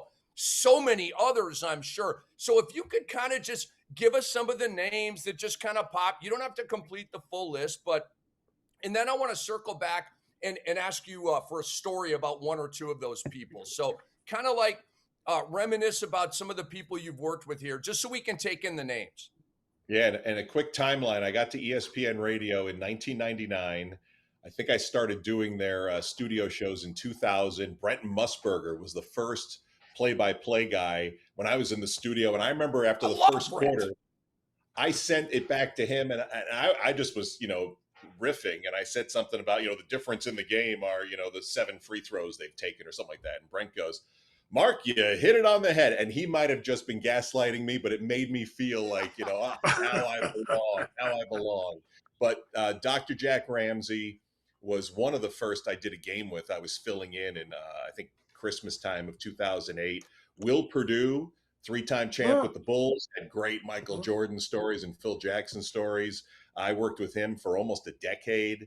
And then John Barry was my partner, of course, got all the great Rick Barry stories with him and got to know his brother Brent.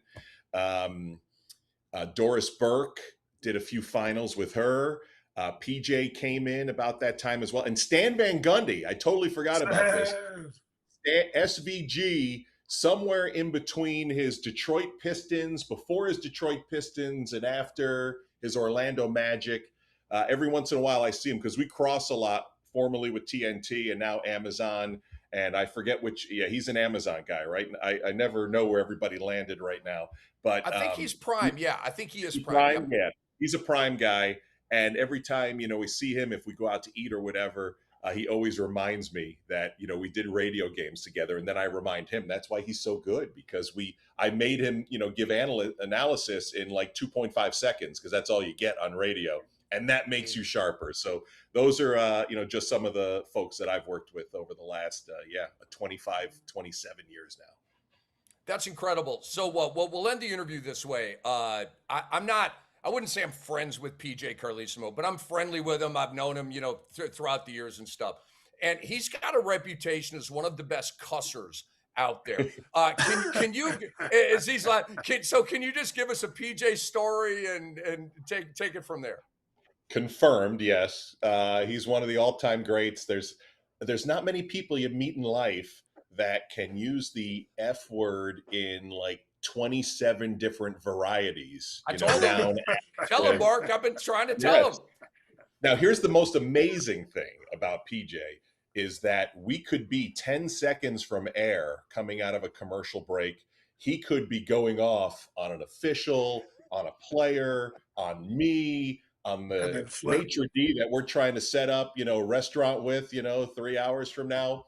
But as soon as we go on the air, choir boy. I mean, he knows how to turn it off. There's an internal switch that he has, and he's very fortunate. We haven't had a hot mic yet that we're still on the air, and we haven't been caught with that. So yes, there's some vulgarity there, and I think he's 77 or 78 now. So I get the mellow version of PJ, and many would think, the grandfather version, but he didn't get married till he was 50, and he had kids late in life. His son is a senior at Colgate, and I watch basketball games with him all the time. And if you think the coach is gone from PJ, you should watch a Colgate game with him. And if Kyle, his son, misses a spot or whatever, he'll get after it. If he doesn't like the move the coach made, same thing. So great guy, though, as generous as they come.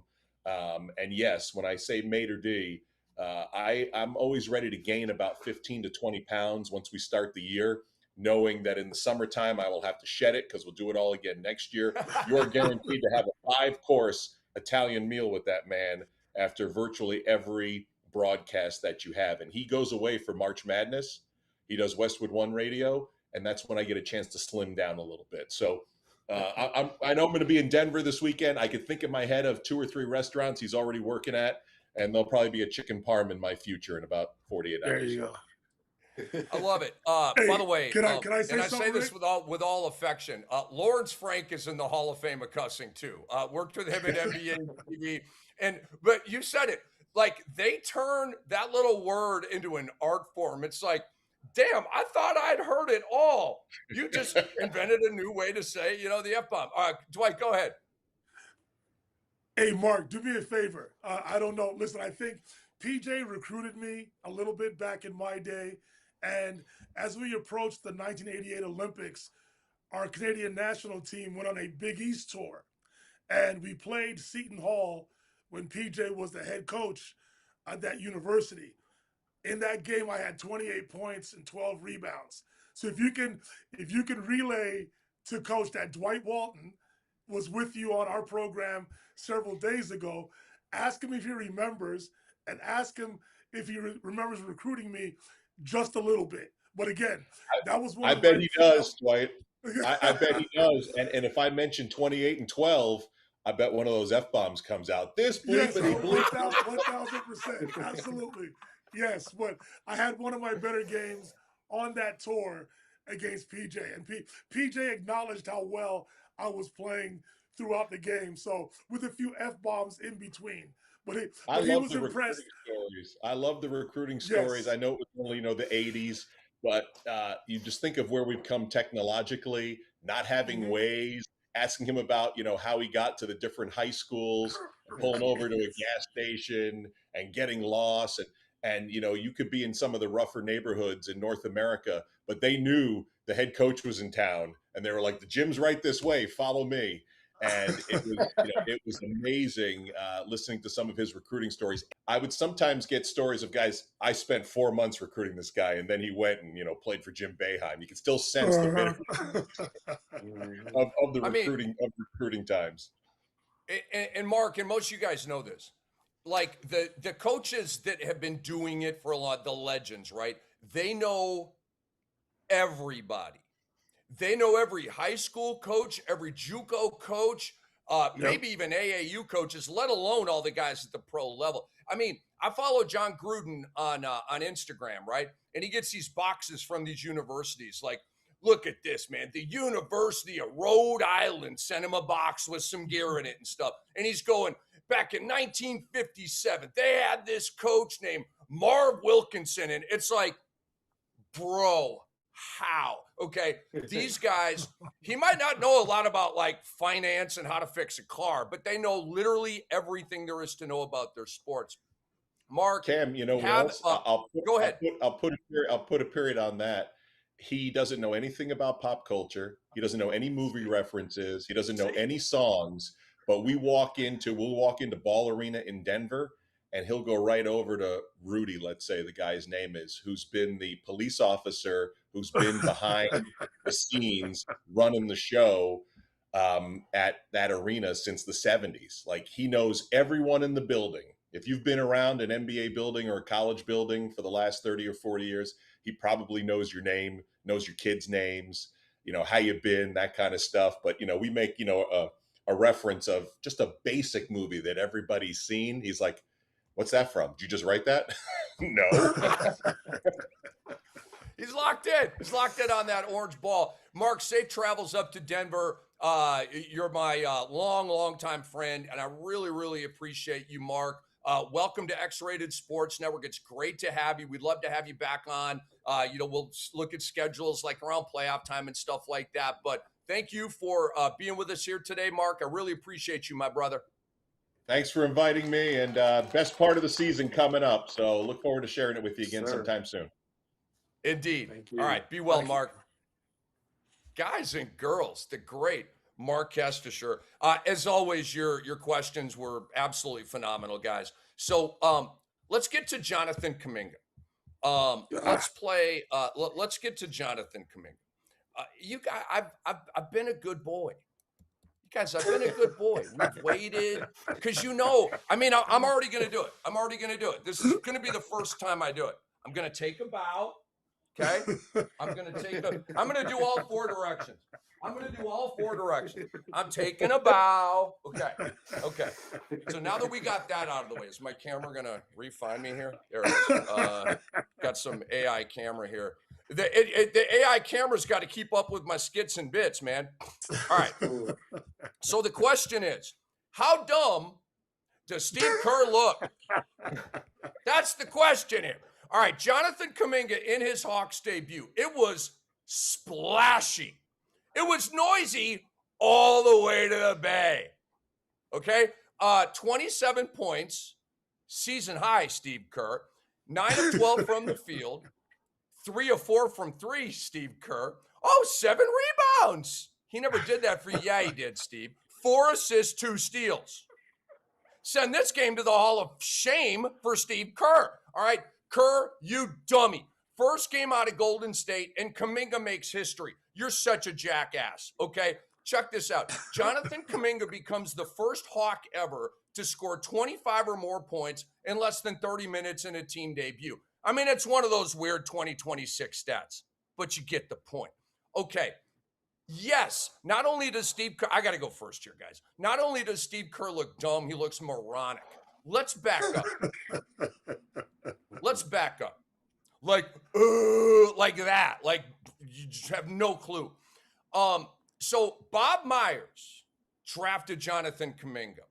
Hotshot, 7th overall pick. I scouted him, loved his motor, the athleticism, the upside. He needed to refine the skill game. That's fine, okay? Kerr also refused to play 2 other Bob Myers picks, James Wiseman and Moses Moody. He's flirted with Moody a little bit, but we know how the Wiseman thing went, okay? Those were 3 primetime picks by Bob Myers to help proliferate the dynasty. But Steve Kerr refused to play the 2 other Myers picks, okay?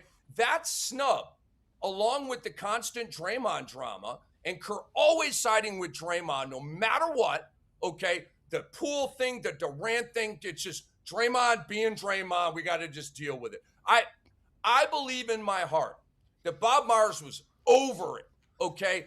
And over Steve Kerr not even playing his guys at all, and that's why he abruptly left the Warriors for ESPN.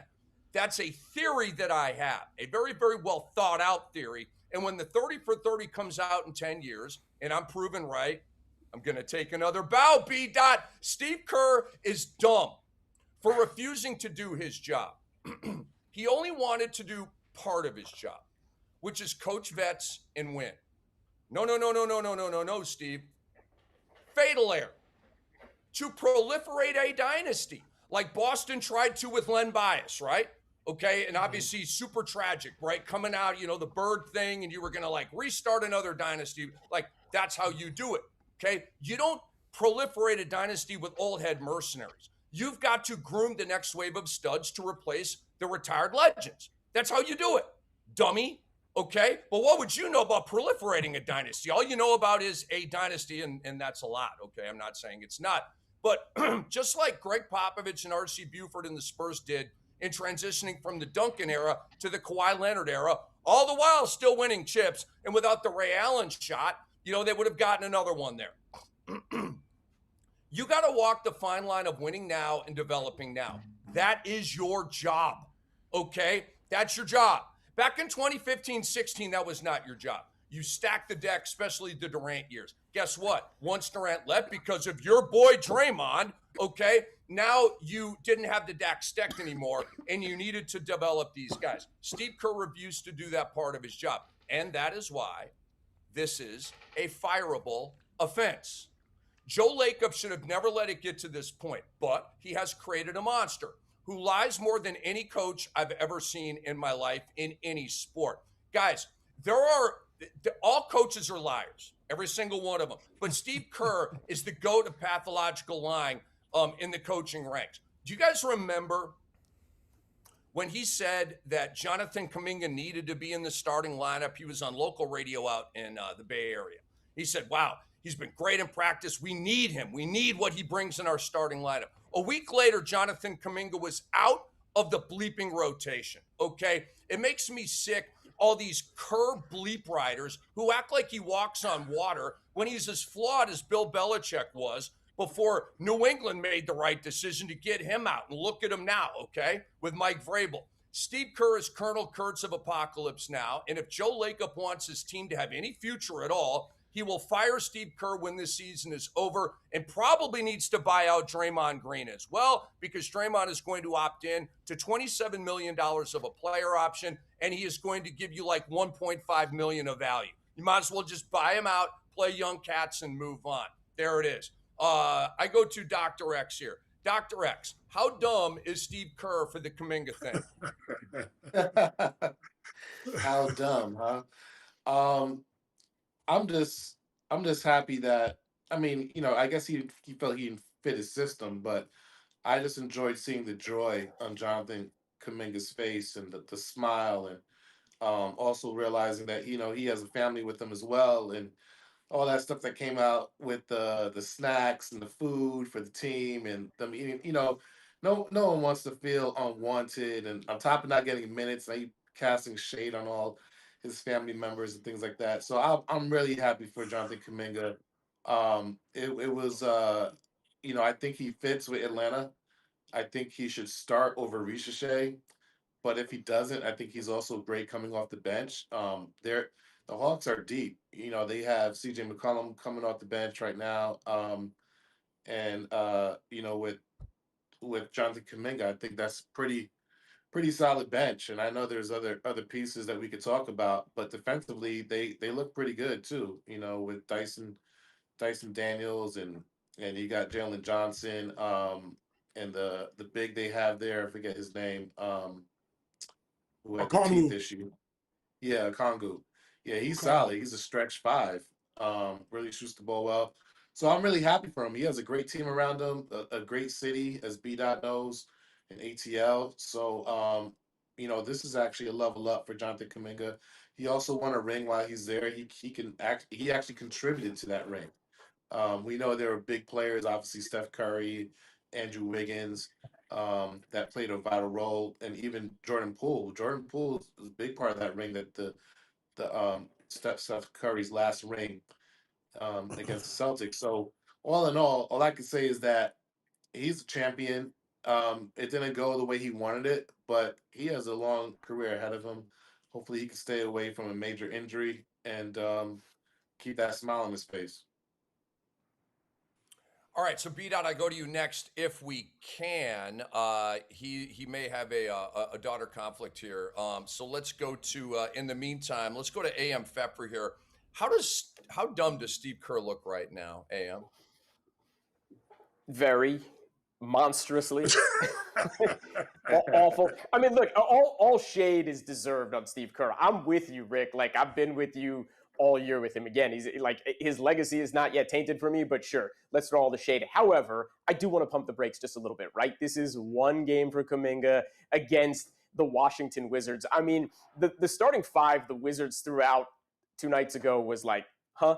Let alone their bench, who I have to admit, I don't even know most of the guys that, like Justin Champagne, however you want to say his name, it is like, that's the only guy I could even think of and know. And obviously, Kaminga came off the bench. Again, he looked amazing. It was exciting. I'm excited for him. They actually play the Wizards again tonight, so we'll see. I'm more concerned that Jalen Johnson got hurt with a hip flexor. You never want to see him go down because he's had such an incredible year. But I'm getting off topic here. Steve Kerr looks dumb. Wow. Dwight Walton, how dumb does Steve Kerr look right now? I'll take the politically correct angle on this.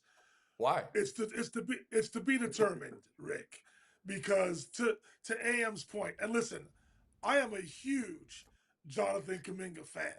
All right, I love the Thompson twins, Amen on Aser. I love them, but I would love to see Jonathan Kuminga be given the same opportunities that those twins have been given with the Houston Rockets and the Detroit Pistons. I think Jonathan Kuminga is a better offensive player than both of the twins. I just think he needs to be given a chance to be nurtured, to be coddled, to be carried along, to be brought along and to be encouraged. As you've heard everybody say over the past couple of days, they hadn't seen Jonathan Kuminga smile that much in the last several years because he's been miserable.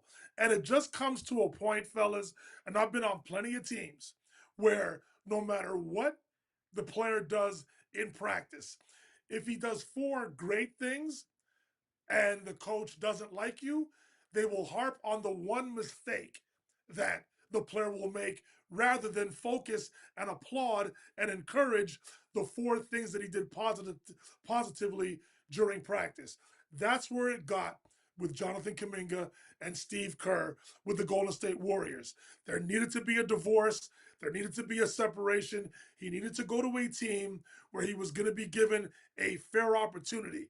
And with the aforementioned injury that AM just mentioned about Jalen Johnson with the hip flexor, you will now see Jonathan Kuminga get even more opportunity to prove his worth in the acquisition that the Hawks made of him. So I'm looking forward to seeing this. I hope it's not a one-off. I predict that he will play extremely well with the Hawks. Are we going to see 25 to 27 points every game? No. But when Steve Kerr was basically forced to playing Jonathan Kuminga, he was putting up some stellar numbers in the 30s in terms of points. He may not bring everything that a coach wants to see in terms of effort and defensive IQ. I understand that there's a lot to learn on that end of the floor, but if you're given an opportunity to play through your mistakes and to play freely and to be happy and to have joy, you'll be surprised at the talent that is oozing from Kaminga. You will see it shine through with the Hawks, especially now with the injury to Jalen Johnson. I hope Johnson comes back sooner rather than later so the Hawks can make a play-in run and ultimately a playoff run. I just hope that Kaminga is given the proper opportunity to show his worth because he can make the Hawks that much better, not only this season, but in the future going forward. Guys, for me, and I said this when the Kaminga trade went down, Kaminga's going to average around 20 a game for this team. They were like number 2 in pace. He loves to play fast. It's like a perfect fit. B-Dot, you're still here. Fantastic. How dumb does Steve Kerr look right now? I mean, AM took the words right out of my mouth. I mean, it's against the Wizards. I mean, so I don't want to get too hyped.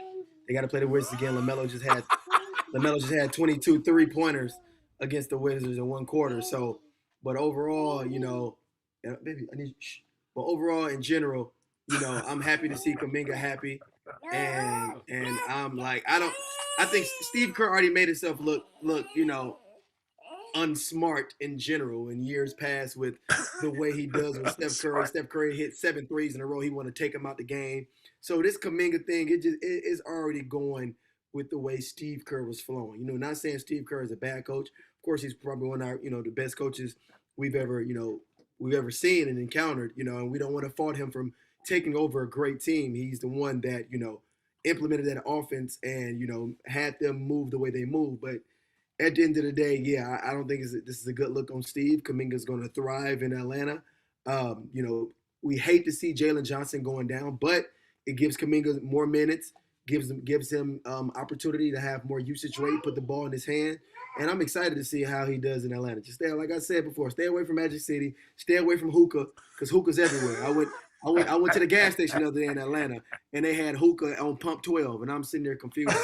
So as long as he stay away from all of those outside things, and we know that the whole family eating all the food stuff isn't true because they said it was Jimmy Butler. But if it is true, hey, that Atlanta food different now, okay? So his family, they might got to chill out a little bit because the food is way better in Atlanta than it is up there in San Francisco.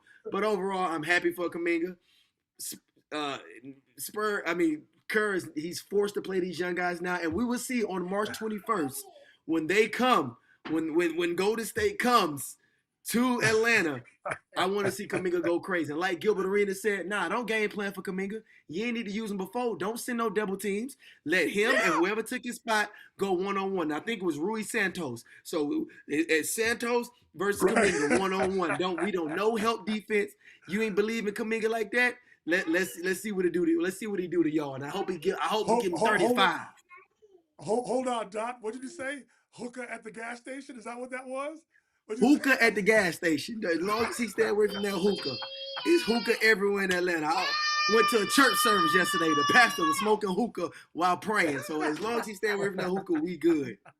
That's different. That's different. Hey, B-Dot, I know that, I'm a father as well, so I know the clock is ticking right now, right, with your beautiful little babies. Do you want to get your rant in here real quick? Do you think you can get it in?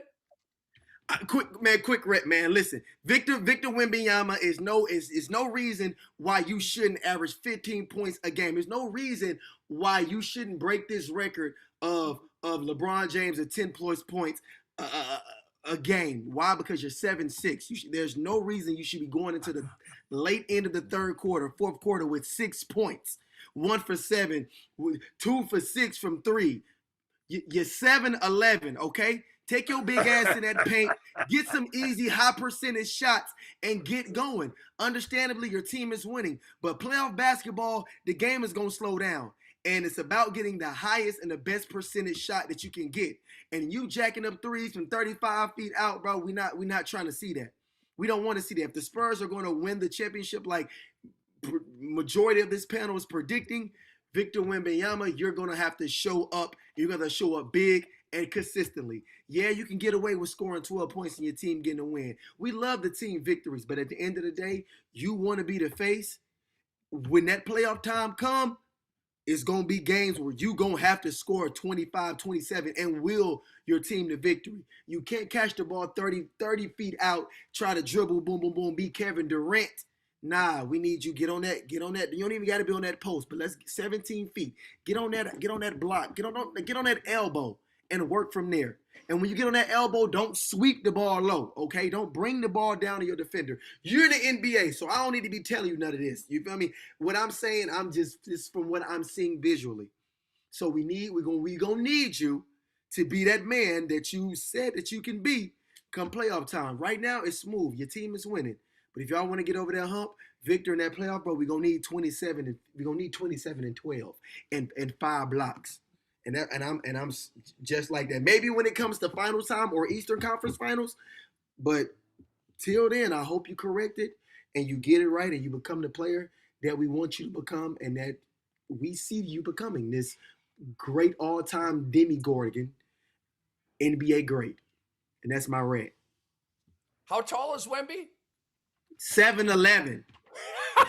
So hold on. He put his hands up. He can hang the Raptors. He can hang jerseys up there. They don't even need to pull it up. Get it to Wemby. Let Wemby go ahead and hang it up there, bro. At the beginning of his rant, he was 7'5". By the end, he was 7'11". No, 7'6". 7'6", whatever the case. And then and also Toronto. We'll talk about this probably another rant. Dwight, you could probably chime in on this later. Toronto Raptors need to retire Kawhi Leonard jersey and his number, and he need a statue. I agree with that. That's just me. I agree with that. Is that a mic drop moment? Are you out with your daughters? By the way, Dot, I got to say this real quick. Your daughters are gorgeous, but they understood the assignment, dude. Daddy's riffing right now. I got to chill. Come on now, because they'll get activated. This one just woke up from a nap. Lily hasn't napped yet, so they on 2 different spectrums right now. Well, B-Dot, we love you, man. We'll see you soon, okay? I love y'all, man. Beeves. All right, Dwight, the floor is yours with your rant and to follow up on that. Listen, you guys have been seeing it when I texted in our group chats. I need to throw major flowers to the Charlotte Hornets. I am on their bandwagon. They need to be spoken more about. If not for Cooper Flag, Con Knipple would be Rookie of the Year.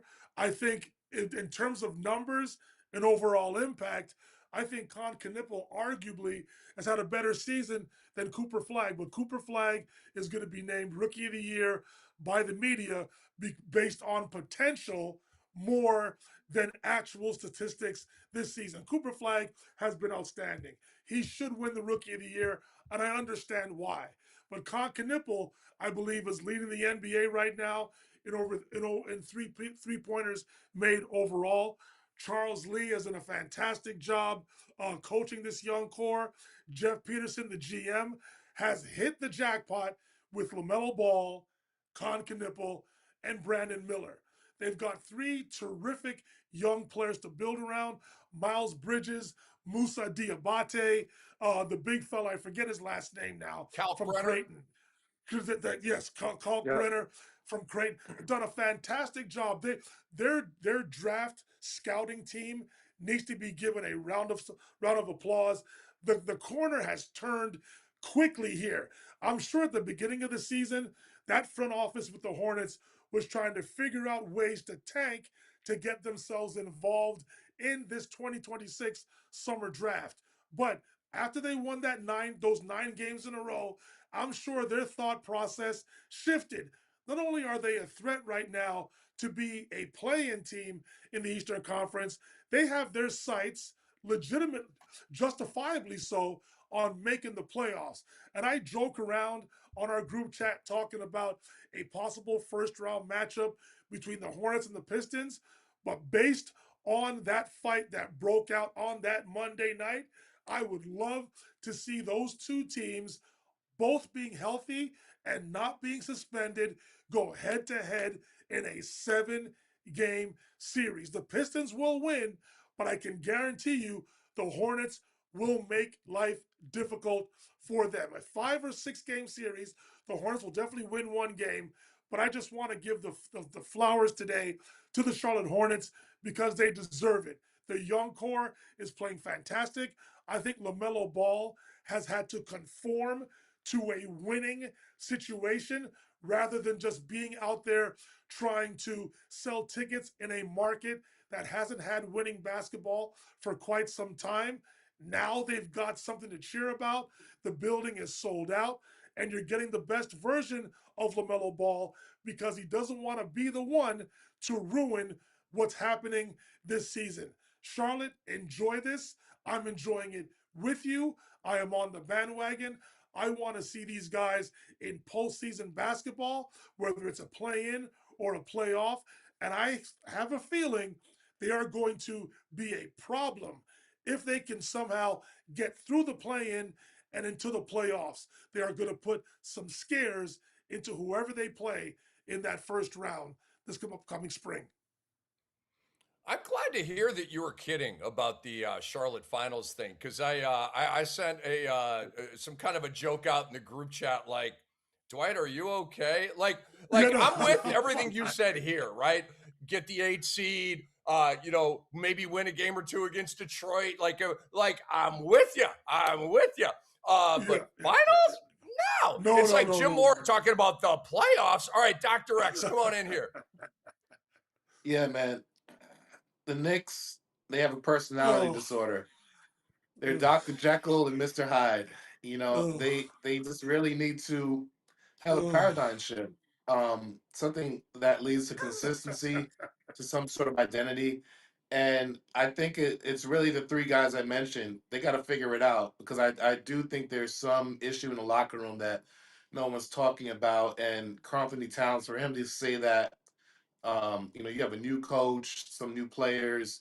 In the beginning of the season, I think there was media day or whatever it was in the beginning of the season to complain about his role. He doesn't know his role often. Like, keep that in house. Like, why would you just put that notion out there that you're not comfortable immediately, something negative, to start the season with? So that already showed me some maturity issues with Anthony Towns. I think when he feels slighted, I think he was slightly annoyed with Shaq, although he tried to twist around the narrative with the question. Once Shaq gave him some excuse to do that, he threw in Brunson's name. He was like, "Oh no, he wants to see everybody shine," and that wasn't what Shaq was trying to get at. He's like, you need to know your role and to really assert yourself to be that number 2 1-2 punch because they need you. And I think he you know, sometimes kids can be like this. Like you tell them to do something, and they don't want you to get the credit for you saying or like telling them to do something. So they kind of like it's like self-sabotage. Like they personally don't do it so that when you do well, they won't be like, oh yeah, it's because of that discussion Shaq said. Ever since Shaq had that talk with them, he's been playing great, or he's continued to play great. So I don't understand I think it was a passive aggressive move, number one, that he probably, decided to take 5 shots and one in the second half where you knew your team needed you and you knew you were on a good streak and you didn't miss a shot the whole game. So what was the point of that? And he was on record saying that he spoke to the team during the Bulls game to say that, he was trying to motivate them out of all people to play defense. Carl Towns the one that galvanized the team that night. And so obviously you do have a voice in the locker room. So why don't you have a voice when you guys are down in Cleveland, to at least lead by action, which is take more shots, and then also say what needs to happen. So I think there's definitely a disconnect between he and Jalen Brunson and Coach Mike Brown, and they got to figure it out. But Towns also has a role to play in this because I think he's being passive aggressive and he's trying to show somebody up. And I'm not sure who it is, whether it's Brown or Brunson.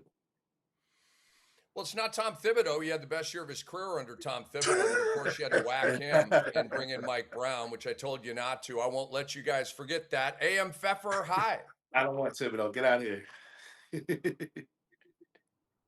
Guys, honestly, I'm on the fence here. I don't know if this is purposefully being done by Adam Silver and the NBA, or if he and those around him are asleep at the wheel currently. But the much maligned Matt Ishbia is suddenly in the news, throwing around $1 million for three-point winners and dunk contest winners, and he's talking about tanking, and suddenly he's like the white knight of the NBA. And I honestly, because of his own history and what's happened to him and how much he's been in the news in a negative light in the past 6 months, like, does the NBA want him to have a win so they're like, you be our mouthpiece right now? Or is like the NBA top executives, the C-suite, just asleep at the wheel right now? So he's the one who's looking like the good guy right now. Either way, bad look for the NBA, bad look for Adam Silver. Matt Ishbia should not be out there and be the one like talking to the fans and explaining and trying to get the All-Star weekend to look a lot better and throwing his weight and his money around, which again just looks like kind of gross, if you want my opinion. So, like, again, not sure what's going on here, but yet again, Silver needs to step up. I'm not totally down on Silver. I think there's a lot of ink on him about, some of the crack showing and some of the things that he's been missing on, and I don't necessarily agree with that. I think he's got the league right where he wants it to be, and the league's a lot healthier than a lot of us are coming at the league for, and necessarily what he does. I think he's done a very good job the last 3 or 4 years, especially from a business perspective. But whatever's going on here with Ishbia, better cut that off right now. Not a good look. So I want to juxtapose that great take, AM, with a very, very, very good look for Adam Silver, and also a very good look for your boy. Do you guys remember when I told you about the load management police department? You guys remember when I dropped that on you here? Sure. It's here. Yeah. We'll take another bow. I'll only do it 3 ways this time. No, yeah, 3 I'll ways. take another bow. And I love how your new Mac camera follows you everywhere, by the way. Like the technology is so advanced on this new computer you got. It's insane. And I know Jason and Kyra. I know Jason and Kyra are like, would you stop moving for the love of TV? I can. I'm fired up. All right, this isn't even that long of a rant. I just literally wanted to take a bow and get you guys to acknowledge that the load management department exists. Guys, I brought to the basketball world the 65-game rule. I did that on NBA radio. Right. It's ratified. It's a rule now. I have been talking about the load management police department going back to NBA radio. Antonio Daniels thought I was nuts. I'm waiting on a text from Antonio right now saying, Cam, you were right about that one. Where's the text, Antonio? Where is it? Crickets. I called this. I said the league needs to take they lie to you. They lie to all of us, and they're always going to. So do it yourself. All right. So they're doing it. Okay, Rick Carlisle and the Pacers were in trouble for a violation of the player participation policy. Here's what Carlisle said. There was a league lawyer that was doing the interview that kind of unilaterally decided that Aaron Nesmith, who had been injured the night before and couldn't hold the ball, should have played in the game, which just seems ridiculous. There was another report that Carlisle says the NBA asked the Pacers if they considered, quote, medicating Aaron Nesmith so that he could play. Okay, so this is such bullcrap. I can't believe the league they're so insensitive. They're trying to get injured guys. Shut up. Shut up. Okay, and then you have this. Okay, Tony Jones, great reporter. The NBA is sending their own independent doctors to verify Lauri Markkanen's MRI from his injury in practice today. Ladies and gentlemen, the load management police department is here. It's the LMPD, okay? And they're coming for you, Washington. They're coming for you, Utah. They're coming for you, Brooklyn, okay? They know you suck, and they know you're tanking, and they're over it. I applaud Adam Silver. Adam, you got to deal me in at some point, dude. I cannot continue to do your job at the high level that I'm doing it at and get no money for it. No credit. You don't even drop my name in a press conference. I mean, this was an outstanding idea by Rick Kamla on NBA radio. No, we're not going to pay him anything for it. But at least there could be that. Adam, come on, hook a brother up, man. Adam, I continue to give and give and give. And actually, he reciprocated it, being my boss for 17 years. I think we're good. Yeah. But Adam, it makes the world go around, that money thing. Anyway, guys, jokes are over. Show is over. I am off to a music fest. That's why I didn't have the Riley look today. Literally going to be in my car in 10 minutes going down the road. And, I can't wait. I'm seeing my boys Lettuce up there. Adam Smirnoff. There you go. Playing 2 nights. They're playing Friday and Saturday. So what a show. Big thanks to Mark Kestecher. Big thanks to Jason Arambulo and Kai Josephson. By the way, I've had to practice that name a whole bunch, and I think I'm nailing it right now, Jason. We're getting this thing right, baby. We're getting it right. For Dwight Walton, for Dr. X, for A.M. Pepper, I am Rick Kamla. We love you. We will see you Monday at 2 p.m. Eastern Time with the next edition of Beyond the Surface on the X-Rated Sports Network. Bye-bye.